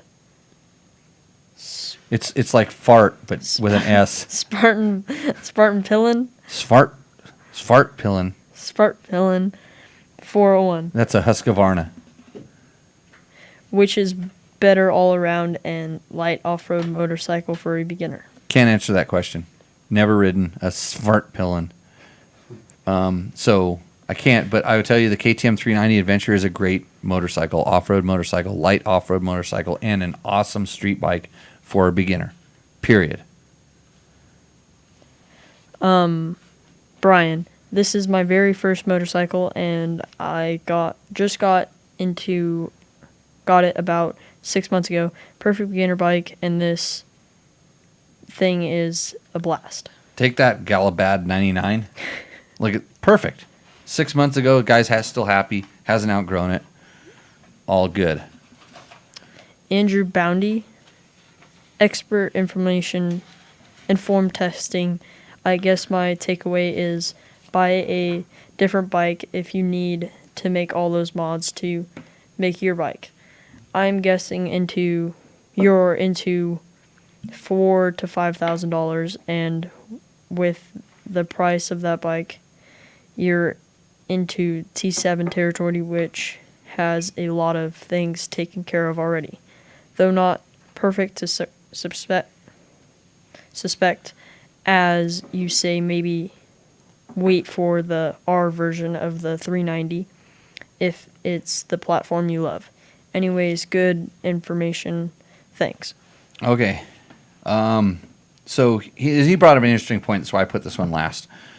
The R version of the 390, and it's kind of funny because I did a little bit of stuff, and everybody's saying the 490. All of a sudden, they're talking about the 490, which will be, if they do make it, a whole different bike, because it'll be a twin-cylinder bike. And if they make a 390R, which would be just a little more aggressive, I suspect, since they're making those hard parts wheels, they could easily build the bike that we built and sell it for $1,000 more, and it'd be twice the bike. In reality, it'd be a really good bike, because our bike is a lot better than the stock one. So, but who knows? I mean, do you want to wait this long for KTM to do it? And even if KTM does this, you're still going to want to modify it a little bit for yourself. So, and you're into T7 territory maybe in price, but you're not in T7 territory in size. And as much as we love the T7, by the way, which I do, I wouldn't even talk about it in the same sentence as a KTM 390. It's just two different levels of bike, mostly in size and power, which tend to get the type of riders that would be interested in the 390 in trouble, or would not be of interest to riders who are interested in the 390. In other words, seasoned riders. So, if you're waiting for all the hot dirt bike talk, and we just bored you to death with KTM 390 stuff, I promise you. Oh, George is calling me. What's wrong with the damn? Did the show go down? I think the The segment. Hold on. George just texted me. He wanted to have Jimmy call me about the 390 if he wants. He's calling me now. Okay, yeah. Well, go. Hold on. Let's see here. Are you at a bar? It's better. Are you? I got words on this 390. You remember the bar change Jim and I did? Yes. So we both hated that bike and were very uncomfortable on it. And we did that bar change at your suggestion, and you can tell them exactly what it was, I'm sure. But that made the whole difference. Oh, Jim still hates Jim still hates the bike. No, I don't think he does. I mean, it made a big difference in that thing. I mean, it's a nice little bike, but I was pretty uncomfortable on it the first few times I rode it. And it was over time, but that's the kind of stuff I've learned, through you, is just trying different things without just throwing the internet stuff at it, Okay, hold on. Can I do a proper introduction, George? We should have a George introduction song, because I kind of feel this is going to be a thing when he's just sitting there. Yeah. What kind of tequila are you drinking tonight, George? I try to reach out to your producer, but he doesn't listen to me. And, you thought I was bad when I had 2 computer screens up. He's got 2.5, because he's pointing one at me. Yeah. He's got a lot of stuff going on over there, but I kind of feel like this will be a regular thing. But my question is like, what kind of tequila are you drinking, George? No, I'm actually on rum. I'm about, 5 fingers deep in some rum and There. Diet Coke. Oh, what rum? No, that's it.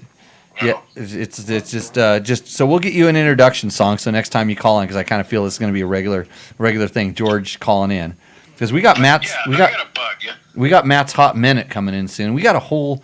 Actually, No, we should do this first because it's already 8:33. oh boy, yeah. So Yeah, and I just wanted to really quickly say, any bike, when you tweak it, and not necessarily high dollar, tweak it to fit you. And like you always say about suspension, you got to know what you want before you go out and just throw money at it. But if you start playing with that low budget stuff and just clickers, handlebar height, it really made a difference. Yeah, you can make a good bike out of it. It changed the whole bike for me because, power delivery and all that wasn't really what that's all fine for me. That was all good. But just the ergonomics, it felt like the steering head was just way low. It looked really far away. It didn't feel right riding it. I was uncomfortable. And I had Jim ride it, and we got back and we changed it around, and I kind of blind tested Jim. I said, hey, get on this. And tried after I rode it and said, wow, this just really wakes it up. I just felt so much better. And he really liked it after that. Yeah, well, no, he liked it more, but he said, the bar angle with his wrist, it just wasn't right. But that's something you can tweak and tune. There's like a lot of stuff to use to modify to that. But anyhow, glad you You're an hour and a half into your show. I'll leave you alone. I want to know where you hid the fork guards for Erica's bike, because today, I know you guys said you cleaned up my shop. Well, you cleaned up the fork guards that we spent hours and hours looking for. So with that, I'm gonna let you go, George, and you can figure out where those are. They might be attached to your bike or something. And anytime you want, you don't have Logan. KTM fork guards somewhere, huh? Well, not hers. The ones that I left in a very specific location that was evidently cleaned by you guys. Yeah. So Logan's got a new KTM 300 coming. We hear, so I need one too. So you know what that means. Mine wouldn't start, by the way, so I got to deal with that. Oh, bring it over. We'll take care of it. In Montana for a couple months. Yeah. Bad gas. Okay. I think I know what it is. Yeah. Okay. Okay. Talk to you soon. See ya.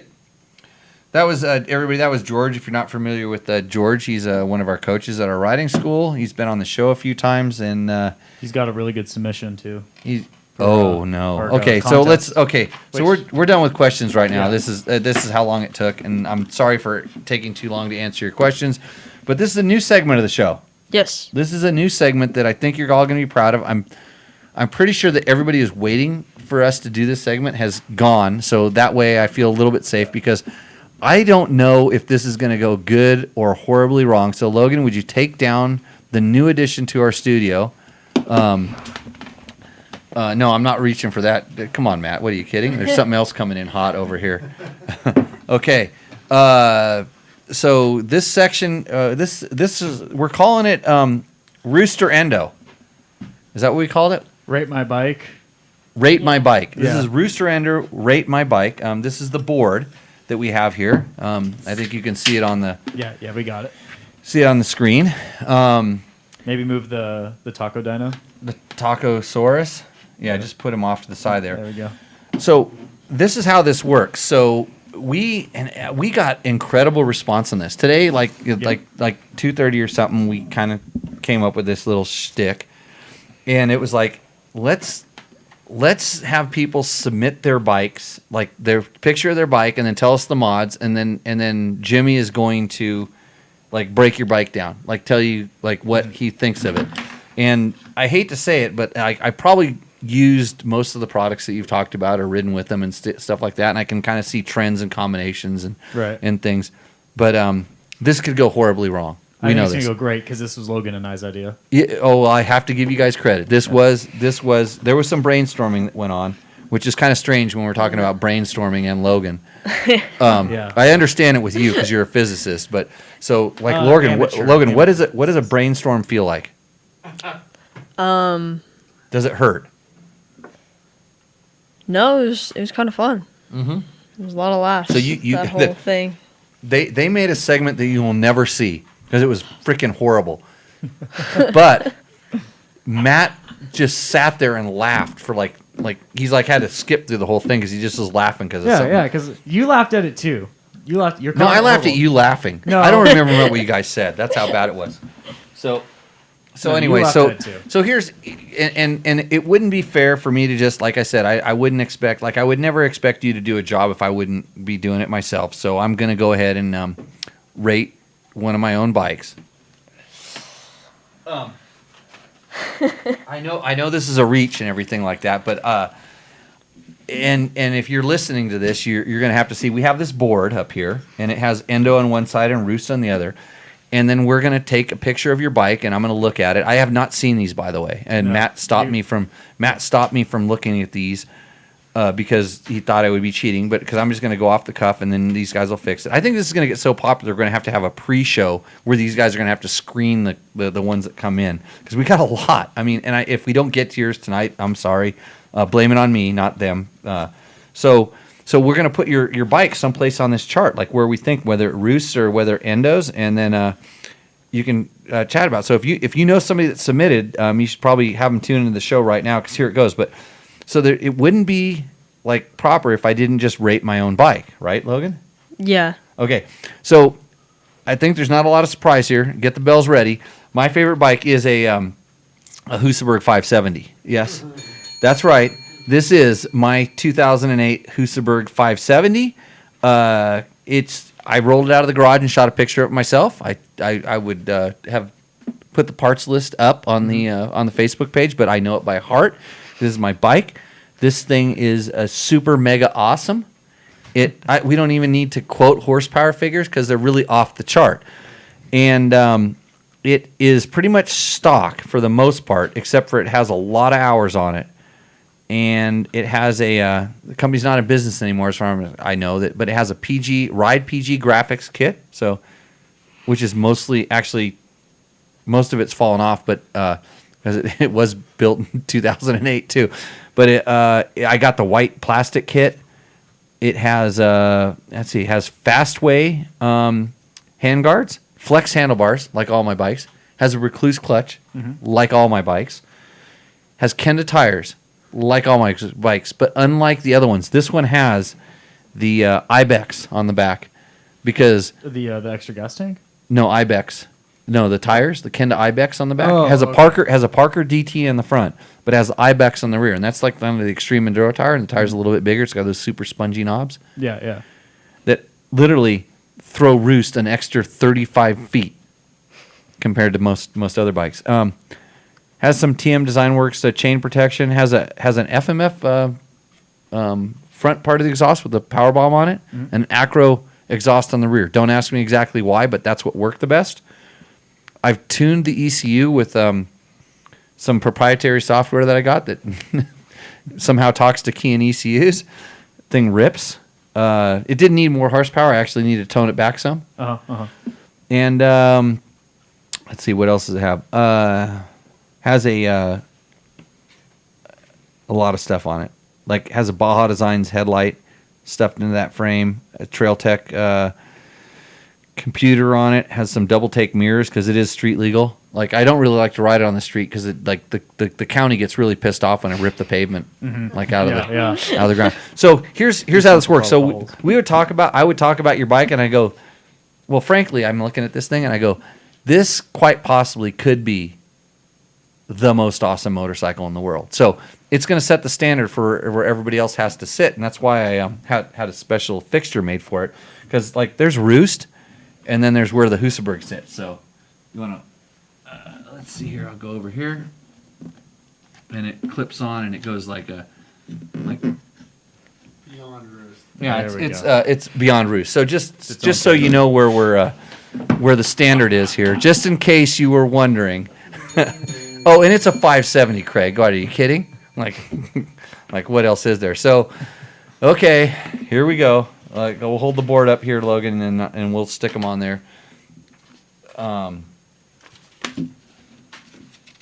Here's the picture. You're going to stick it up there, and I'm going to read this. So this is I'm also experimenting here with the software to see if we can. now. Yeah, everyone should see. Everybody the picture should that see the Logan's looking picture. at. So what you would be looking at, or what I'm going to describe for you, is a you put Dalla Theobald, but it's actually Dallas. I know Yeah, Dallas. yeah. He's been on the show Typo. before. Yeah. Really, really awesome guy. This guy rides Iron Man in a lot of the best in desert races, a lot of the Nevada desert races, and his bike is a 2019 Husky 501. Thank you for telling us what bike it is, because I promise you some people will forget to tell us what bike it is. Oh, yeah. Yeah, so I will have to guess.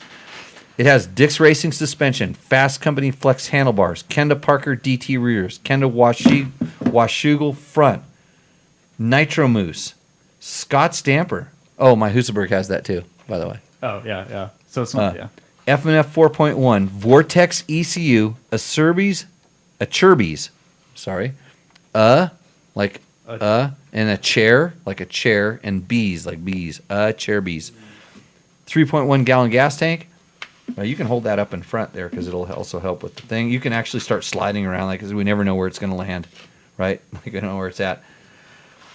Seat Concepts Comfort Seat, a Churbies skid plate and handguards. Man, I tell you what. Did you know that this was going to go good, this first one? Yeah. Oh, yeah. I put them in a specific order. Oh boy. You think you know where I'm going to rank? So it's going to start up at the high end, and we're going to work to the low end. There's going to be some variation. Okay. So actually the bike looks sweet. He's got, so it's a desert sled. It looks really good. His graphics got his name on it and stuff. Motorsports. Okay. I like his tires for sure. I like the Kendas. I'm good with that. I think that graphics kit, that blue with the gray and the white accents, I think looks really cool. It's a good looking bike. And I'll tell you what, the good thing about this bike is it is race proven. Mm-hmm. I mean, Dallas is winning the Ironman expert class at a lot of these events. I don't have any problems with this bike at all. And if you're doing that kind of stuff, it's a great thing. Actually, the seat concept seat is really good. And that, I'll tell you what I know, because I just got a new one, and I'm actually going to do a story about it, because I actually had them make me kind of one that, you know, I don't think it, all their seats are really custom, but it has this kind of like these wings on it, and the rally guys have been starting to go to this wings to have them help them hang on to the bikes. But the seat concepts puts it on there more for a comfort thing, to where you know your butt kind of sits there, but it's also gets fat where you would want to grip the bike. Man, this bike's pretty close to Roost. This is setting the standard for a really good bike. And the fact that it's a 2019, they haven't changed enough to make any differences. Mm-hmm. Dallas's bike's going to go like way up there, Logan. Yeah, like it. I mean, it can't touch a Husaberg, but it's going to be the standard for what we're talking about here. So, yeah. Put that thing on there. Really sweet bike. If you're wondering what these things look like, you can always check out one of the live feeds that we kind of pump out there and put on it. Hey, Dallas, thanks for joining in and sending that thing in. Okay, here's our next hope. Can you just name the person for me so I make sure I have the right image? Jordan Hui Bree gets. Come on, Logan, help me with this. Hubertst.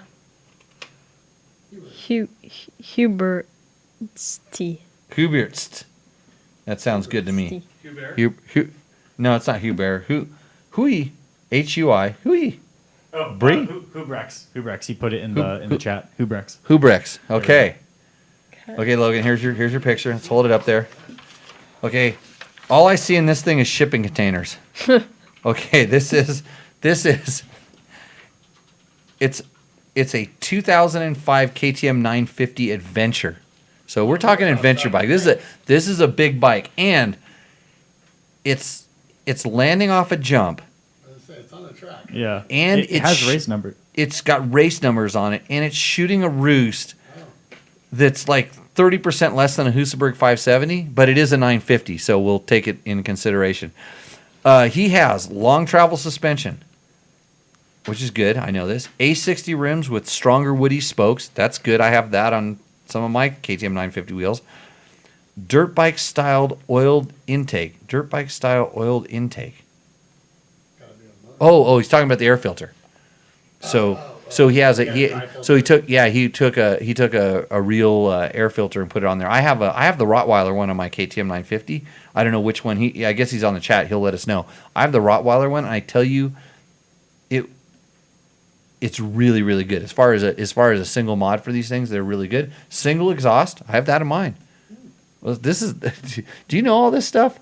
Are you just finding guys that copy me? No. So I saw it was 950, and I'm like, oh, those are cool bikes. A bunch of And then I stuff just- to make it more durable and lighter. I'd like to know what that is, but this is a skid plate. I have that in mind. Custom fairing lower. Tower. Oh, custom fairing tower. It's like a rally tower. I don't have that. Bark busters. That's it. Many mods I've forgotten by now. I have that too. I've forgotten a lot of mods I've done. Wait, that, these are older models, yeah. So is the 2005 fuel injected or is it still carbureted? That was right when they were kind of switching. But anyways, that's a pretty sweet setup. The long travel suspension, it came stock on the early ones, but then they started having a long travel and a short travel one. I'm looking at that. He's mobbing that thing. That's good. That's going to be pretty high up there too. But here's where it goes wrong. Like you've just stepped out of adventure territory. You've gone, like, you're treating that thing like a dirt bike, and that's scary. So it's not going to be as good as Dallas's bike is purpose built for a purpose, and this one you're taking it out of its zone. Although, I mean, he's got full knobs in this thing. He's not messing around, not at all. So you go take it to Dakar. Well, you can't because they're only girls can ride Dakar now with single cylinder bikes. Oh, okay. So like the men, I hope Ricky Rayback's in the chat. Well, he is. No, I hope he is. No, they're testing right now in. Oh, right now. In not right now, like at night, but in this time of year, in 100 and whatever degrees temperature. Yeah. They're so he's 100 and screw you. Yeah, exactly. 100 and screw you.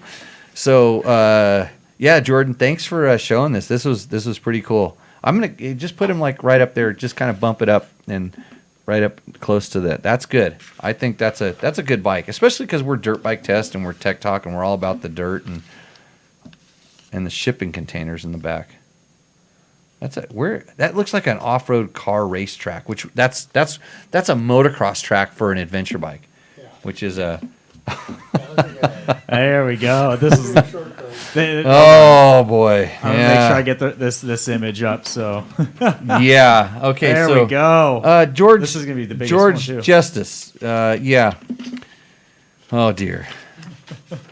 I don't even know how this made the cut, but in the name of Texas Jesus. I know how it made the cut. In the name of Texas Jesus. Here we go, Logan. You can hold that up. This is a 1982 Honda.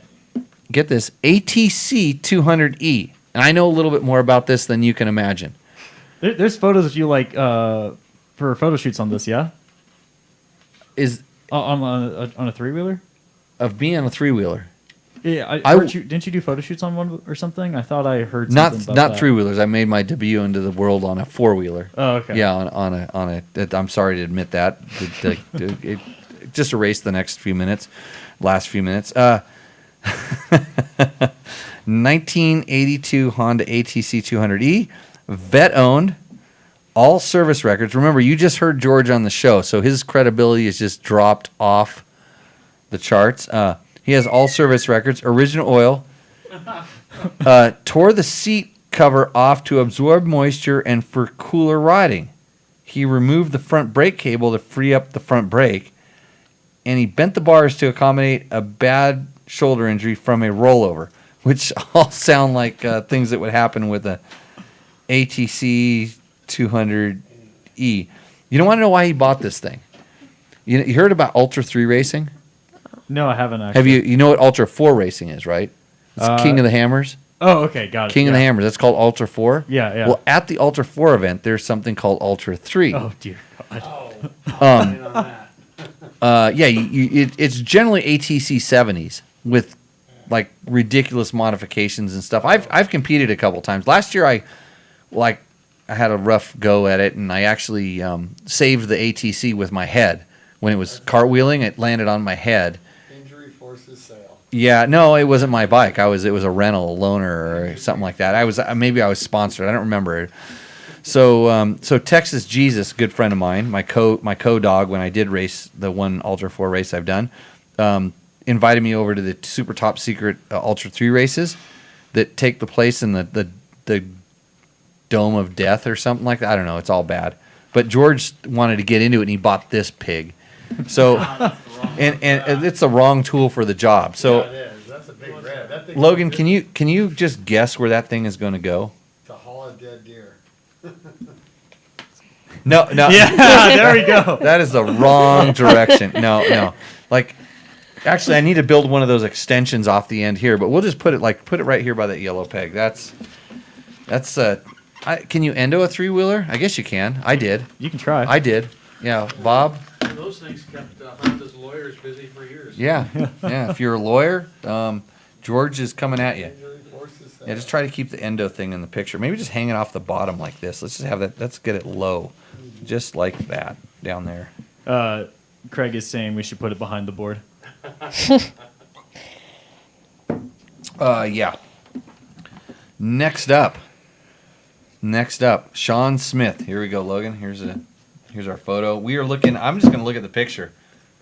There's one thing on this thing that just escalated. No matter what, how bad it is, there's something on this bike that just kicks it up to a new level. So this bike is a 2021 KTM 350 XCFW.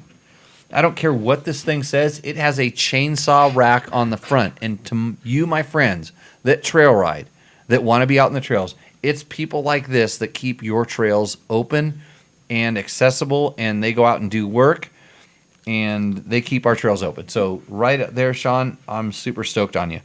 So I want to figure out where he doesn't even list the chainsaw. I thought he listed it somewhere. Did I? I might have messed up. Oh, you cut it. Sorry, Sean. Yeah, there was a mention about it, but the chainsaw is why this got on here. Okay, no, I totally appreciate that as a fellow trail cutter, because I want to know whose chainsaw rack it is, because Trail Tech used to make some for that specific saw. He has a steel saw on. I don't know if it's the MS 180, but they made like Jeff at Trail Tech, when Jeff was running the company, built this bitchin' thing where you literally just drop the saw and it would lock in, and it was a little lever that would pull it right back out. So it was so awesome. He would actually start it up while it was in the rack and pull it out. Really? And he'd never get off his bike. Most incredible thing I've ever seen. Awesome. But anyways, 3.9 gallon tank. It looks like a Cherbys to me. I like a Cherbys. Cherbys. Recluse clutch. Yes. Left-hand rear brake. That's from Mojave Bob. Not my style, but that's okay. Athena Get ECU with traction control knob. That's good too, I think. Especially when you get them from Taco Mike. Taco Mike is a supporter of the show because you two clowns haven't got all of his things done yet. Probably because he hasn't done his reads. I was gonna say, we've actually been doing our work. We're waiting on. Well, Logan had it for a month. What happened? I didn't do anything. Right. Yeah. Yeah. Thanks for taking credit for that. Because he gets, he's getting free advertising on this show because you didn't do anything. Mm-hmm. So that's why your check is now a negative number, and I'm gonna cut that check, and I'd like you to take it to the bank and see how it works. Because I've never taken a negative check to the bank, but if you go there, they'll probably ask you to pay money in. I think that's how it works. And then I get money. So if there's any bankers in the chat, let us know. yeah, how that works with a negative check number. Bib front, tubeless rear. Woo. That's interesting. I'm actually going to look at. I'm looking at the tire on this KTM 350 XC, and it almost looks like one of the 90 100s, like the big fatty front tires. And the funny thing is, I don't know that there's any mooses that fit in those, so that means it's probably a pretty soft, cushy ride. So this is a full-on trail rig. This is a trail riding rig. I think in the original post he mentioned it was helping out with the tour Idaho at some point. I think I forgot. I think I missed putting that on there because I was focusing on the specs. But yeah, I think this helped. I think this has done the tour of Idaho. I think Sean's in the chat. If you can let us know. Yeah, that's a tour of Idaho. Actually, the first guys are actually out on the tour right now. Oh, really? They were looking for guys to go. They were looking for the guys to go out and get ahead of the lead guys to go cut because there's some sections that need to be opened. And this is so Sean is doing the tour this year at the end of August. Don't do it with your chainsaw. Like I promise you, there's good Samaritans out there, Sean, that will do that. That will open that up for you. Tubeless in the rear, that's good. I'm I'm 50-50 on the tubeless. I'm more of just go with the Moose or a tube. Voyager Trails. Oh, Voyager Trail Tech Pro? Trail Pro. Tech Pro. Yeah. Voyager Trails. So it's between those. It's probably a Voyager Trail Tech Pro. Voyager Pro by Trail Tech. Anyways. Fastweight ultra silent insert on stock silencer. So good. He's trying to get more power and keep the sound down. That's good. Factory suspension works. Custom shock. Forks and shock. Okay. I'm not familiar with that, but probably got it set up for his thing. Desmogged. Yep. Baja Designs XL80 headlight when no saw. Actually, you probably need a headlight for your saw. And then you can cut all night, which is what I dream of doing. So that's a pretty good rig too. That's gonna be. I'm gonna place that like in front of the 950 and behind Dallas's bike. And the only reason I'm gonna bring it down a notch is because Matt didn't put all the features on there. Right, I'm blaming on the Matt. chainsaw and the Tour Idaho. He's got some skid plates, lots of protection. He has little, I start over analyzing bikes, and it's like he has little protections on the bottom of his fork guards. The Cherbys makes these cool things that bolt on the bottom of the forks when you hit rocks, which is really good. Yeah, that's a nice ride. I don't really have anything to complain about. I can usually complain about something, but and I've heard people say, "Oh, doesn't that chainsaw on the front make a lot of weight?" And it's like, "Well, pick your bike up over a log, and then we'll talk about weight." Right. So it should be the last one because we're starting to run a little long. But when's that? Well, it's 9 o'clock. So. Hey, we'll turn this into a longer show. Yeah. It's Logan will have to go to school. Do 5 a week. One of these days, Logan will have to go to school again, and then and they'll have a bedtime and all that stuff. Oh. So this next one's actually my vote for like the winner of this round. Okay, Logan, hold this up. All right, chat should be able to see it now. Dana Demetrius is provided with us a 1976 Yamaha XT500. And this thing's got a long list of mods, but let me tell you, there are certain people that would really, really drool over a bike like this. This thing's super modded out. And I remember when I was a kid racing, like going to the 4-stroke nationals, like Rick Johnson rode a bike very similar to this. And like at the time he was a factory Yamaha racer, and he would go to a 4-stroke national to race a bike like this. And he was one of the guys. I mean, it'd be like, right now it'd be like having Jet Lawrence show up on your podcast and you'd be super stoked, which you never know when that's going to happen. Allegedly. We got something big for next week, hopefully. I don't know what I'm talking about. We're going to an event, a live event. You know, Logan, if you got your work done, I could drag you to one of these events and you could ride dirt bikes with pros.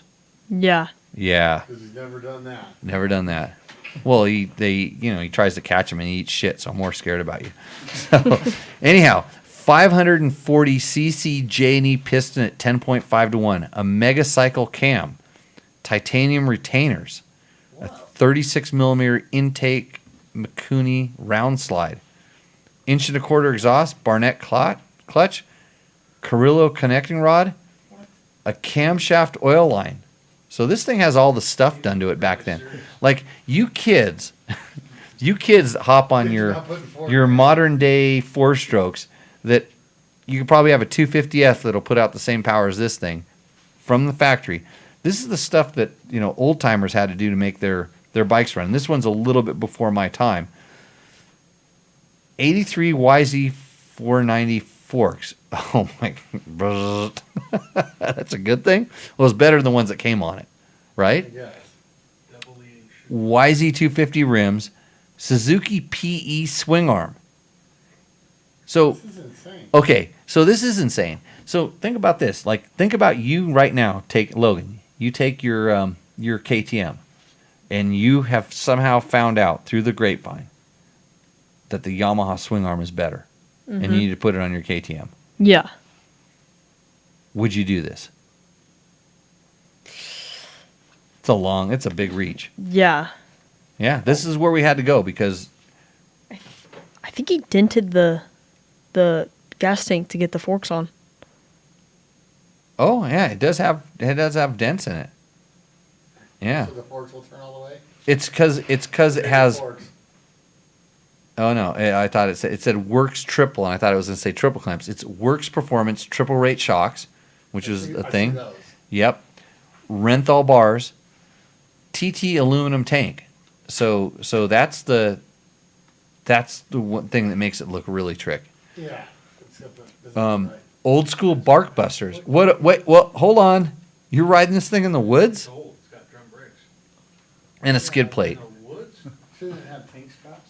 I think he's riding this thing in the woods with the bark busters. Chasing down Caleb Russell in GNCCs. Sure. Maybe flat track? You know the funny thing is you look at this bike and you just look at it and it looks lightweight. They look light because there's especially a small tank.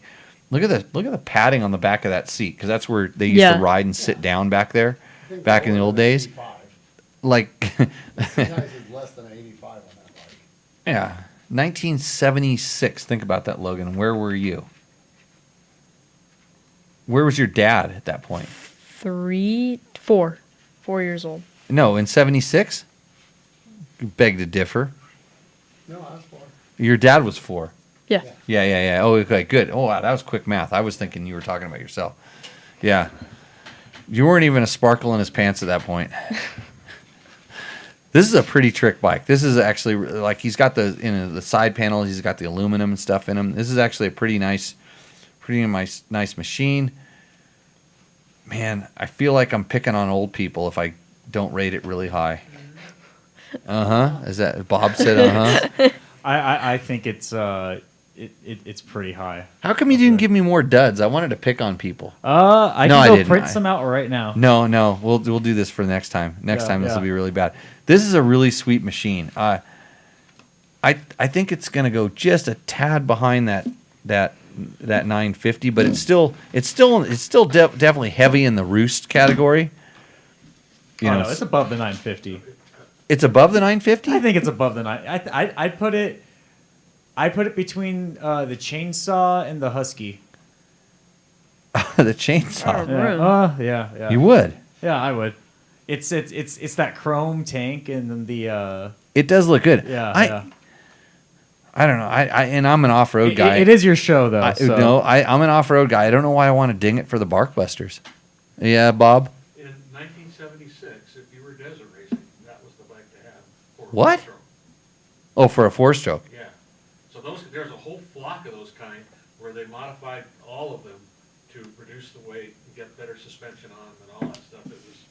It was. Where do we know where he was from or anything? Where Dana is from? Dana Demetrius? There's 3 of those things that show up. That's probably one of them, that like Day in the Dirt. Oh, really? That's awesome. That Yeah. looks like exactly the guy that shows up. There's 3 of them just like close enough to that. And That- they sound like yeah. they've ever. Oh, it's just big 4-stroke. It's so cool. Big, but it's big old. Okay, I'm airboat. gonna. You know what? It's gonna go right in front of the chainsaw. Like, There like we go. Big, old, That's- air-cooled, loud. yeah. So you can just pin it something like that. I think I'll make these smaller next time. The board's gonna get. We'll have to flip through them and stuff like that to figure out.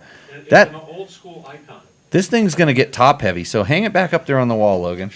I really want to thank everybody for. the response on this was a lot more than I ever thought. Yeah, I didn't think it was going to be anything like this. This was awesome. Thank you so much, guys. I like to see people's bikes. I like to see where they stack up. I mean, you're never going to be a Husaberg 5.7. You go ahead and ring the bell. You're doing it by accident and stuff. But thanks, Logan, for manufacturing that today. Did you send any screws through your fingers or anything like that? Just a couple scratches, but no. Couple scratches. Yeah, it's lucky it wasn't with the skill saw. So okay. Do we have any? He's asking for one more review. We'll keep those in a file in case we have to go back and like rearrange the notes. Yeah. Yeah. Do we have any good questions and stuff like that? Hey, I you know what's amazing? I just saw something on the chat. Evidently, they're letting people in jail, like not Facebook jail, but real jail, talk because I see Big John in there. He's making a he rare might. appearance. I bet you somebody smuggled a phone in there. You know where you snuggle a phone in? Yeah. Logan? Yeah, I hope you don't. Oh, I hope John breaks out of prison and makes it on the show. Yeah, he should come in one of these days. Yeah. I go riding at 5 o'clock in the morning, John, just in case you get out of jail. You want to go take that sweet ride of yours out. So, do we have any other good questions that came up on the chats and stuff like that? There was a Tour Idaho one I saw. It was from YouTube. Yep. It was one of the other. I saw one that said Jimmy, comma, and there was something else. Jimmy, what do you think? Oh yeah, that's a good one. Kyle Osborne says, Jimmy, do you think KTM would sell a factory style adventure bikes in the smaller CC department, and how would they do? So they do the 790Rs, like the their 890R. They make one with it's kind of like the factory edition bikes, and I don't know. That's a really good question. I'm pretty sure they would sell them because people buy anything right now. But anyways, Andy BJ says, unrelated, but do you know if it's true that you have to apply for the Tour of Idaho by June 1st in order to be able to try? So Andy, so Martin at motorcyclejazz.com kind of puts out all the information. He's the curator, I would call him, the godfather of the Tour of Idaho. And he has a list of requirements and things that you should do if you want to be sort of what we'll call like an official Tour of Idaho participant. And you should go there for all the information, because what I'm just saying is kind of secondhand info. But he does have sort of a procedure and stuff to be able to do it. Because if you are an official tour participant, they kind of track you and pay attention to you, and you get some coverage and when you needed assistance and different things like that. So I would refer to his webpage, and he has rules and regulations and things. But you can also go on his webpage and get all the information you would ever need to know to do the Tour of Idaho, and you could go do it and not tell anybody, and nobody would know and nobody would care, and then you could decide at the end whether you did the Tour of Idaho or not. Kind of like the way I did the Tour of Idaho, except it was early on, and Martin knew I was there because Martin's a friend of mine, and I didn't really read his rules before I went and did it. The rules, I just got the route, and downloaded the waypoints, and did all the work to figure out where it went, and did the Tour of Idaho. And so you can do it how you want. It's your Tour of Idaho. It's public lands. They really strive to keep these trails open. That's what's awesome about it. You go places you never dreamed you could go on your motorcycle. So do your tour. Whether or not you want to do it the official way or the unofficial way, just respect the land, respect the work people put into doing it. Go out and saw a trail, work on some stuff, donate to the organizations that keep that stuff open. That's all I can say about that. But if you do it, let us know. Let us know how it goes. There's one, and then Another one? I had lost it. Here's one just because it's nice to. Rusty Nail. He got a T7. Can the big block stabilize my T7? Recommendation was spot on. Well, come on, Rusty. They're all spot on here. You think we're just like sitting here drinking beers, sipping tequila, and just sending the BS out? No, we're I loved him on the T7. The stock tires are actually not that bad, but the big blocks for us were a step up. They just had a little bit more traction off road, a little better traction off road, and did really good. So where is Triumph going to make the bikes? Is what I was wondering. I suspect they'll make them in their factory, and I believe their factory is in Britain. Yeah. Yeah. So Yeah. I actually did some research on this. I did pick this question because I wanted to make my research this morning worth it. There is some speculation. They actually have a deal in place with I think was it Baja? Oh, really? They have a deal in place with them, but I'm not sure if that means they're going to be. Well, KTM's going to buy them instantly then. Yeah, well, so that's the speculation is if they're going to be manufactured in India or in England. Yeah, I mean, I don't know how much actually manufacturing they do there. How much it's outsourced Right. and stuff like that. But time will tell. It's just at this point we're just speculating as much as anybody else. But there are a lot better places to have stuff manufactured at lower costs and things. Mm-hmm. I don't. The offshore manufacturing is getting really good. In fact, I wouldn't be surprised if you started tracking actually where the parts from some of your favorite motocross bikes are manufactured, it wouldn't be Japan or Austria. It might be other countries. Look where the bicycles are coming from, and those things are pretty high tech and pretty technical. So their manufacturing is good in a lot of different places. So we'll see where it comes. I'd like to. I want to ride the bike. I'm always interested in, and especially if they're going to do something different. And just think about it. Like, look at the Cannondale. There's no way that Cannondale there was anything good about it. Like a motor that was spun around backwards and an aluminum chassis and all the things that you see in maybe a YZ250F or a Husaberg. So my question about the Cannondale, actually, did that reverse engine actually inspire Yamaha, or did Yamaha come to that on their own? Oh, you asked them, they absolutely came to it on their own. But, like, it's funny because, you could actually take this thing. It was called a Palm at the time, and you could actually send the information into the ECU. Really? Yeah. Yeah. You had to use a wire because they didn't but you didn't have Wi-Fi at the time. But there's PDA. as much as people like to say, "Oh, look at how revolutionary this is." It's like it's probably been done before. I mean, everything we do in the show, we copy from someone else, don't we? Yeah. I mean, Nothing new under the sun. Nothing new. We just reinvent it, right, Logan? yeah. Yep. Okay. Nothing new under Well, There's not a whole lot more questions. I mean, this one. let's see It's kind of more. points to talk about. Let's see. Maybe Suzuki will start making some changes as well. I don't know. Yeah, I'm not really sure if maybe that's what they're thinking. They're thinking that Suzuki's going to leave a hole and then Triumph's going to take it up. I don't know. I have no idea. It's they haven't changed for a long time. I mean, in reality, the bikes aren't that far off. Unless you're a high level guy, you're not going to notice the discrepancies other than you have to kick it and things like this. But performance wise, we're getting to this point where everything is so good. We're starting to, it's like, what flavor do you like? And are you really using all the performance that you're getting out of that particular machine? I would say, novice motocross guys are, a true novice is not going to use the potential of a 250F. So having a little less power and stuff like that isn't gonna really hurt them. Right. Jordan Siegel says, does the country of manufacture impact your purchase decision, such as a BMW 850 manufactured in China by Kimco? No, Taiwan. Big Ta- difference. Yeah, Huge. between China. Well, like, it depends on where you get your information from, first of all. But, I would more so rely on the brand's reputation. Like how their overall brand reputation or perception is.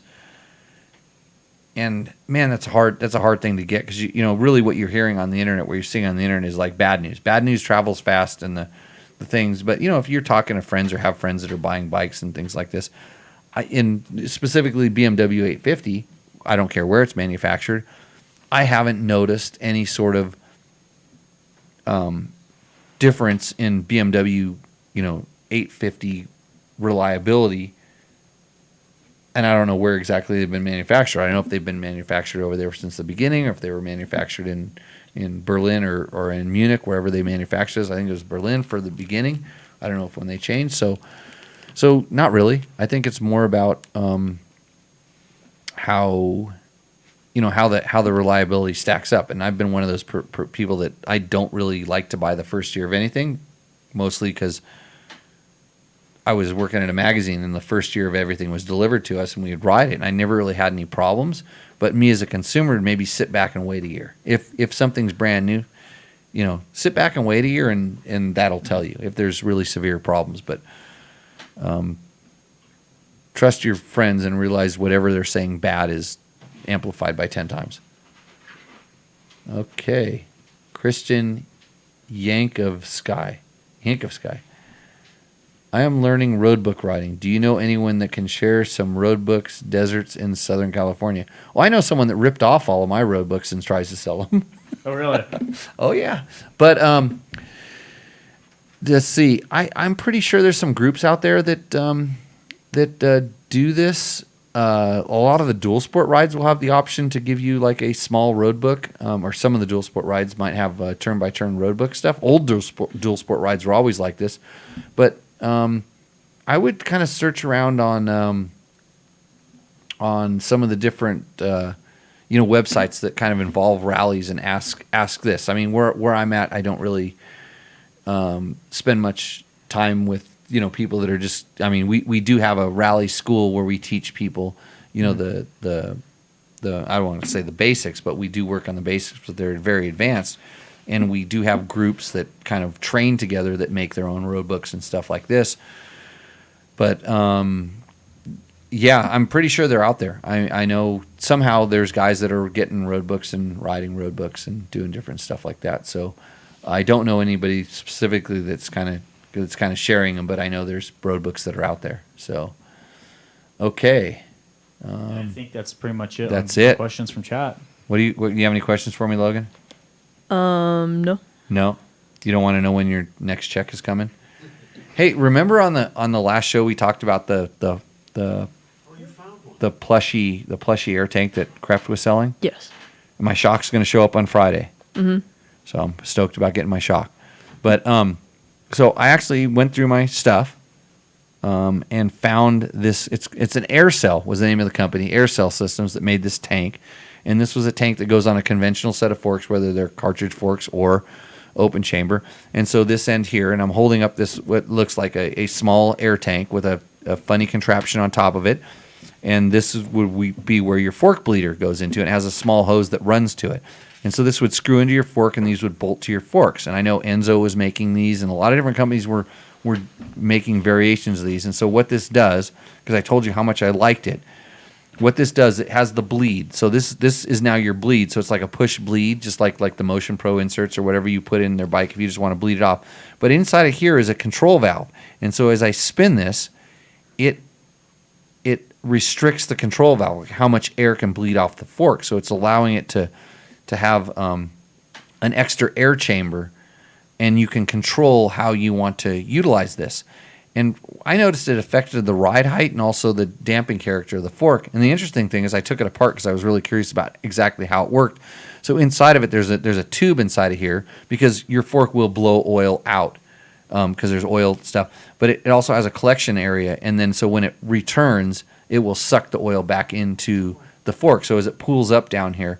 So I remember when they told me, they said, hey, you might have to add a cc or two of oil to your fork to have the exact same performance as you start changing this. So I just thought I'd bring this in and kind of show you guys that this technology is nothing new. I'm sure because it's working on an air fork and they're adjusting, I'm sure they have some pretty interesting technology that's allowing it to keep the air pressure constant and then blow the air pressure off into the chamber and then release it back in with some valving technology. But it's been something that's been done. And you look at Works bikes back in the days, there was various Works bikes that had chambers like this.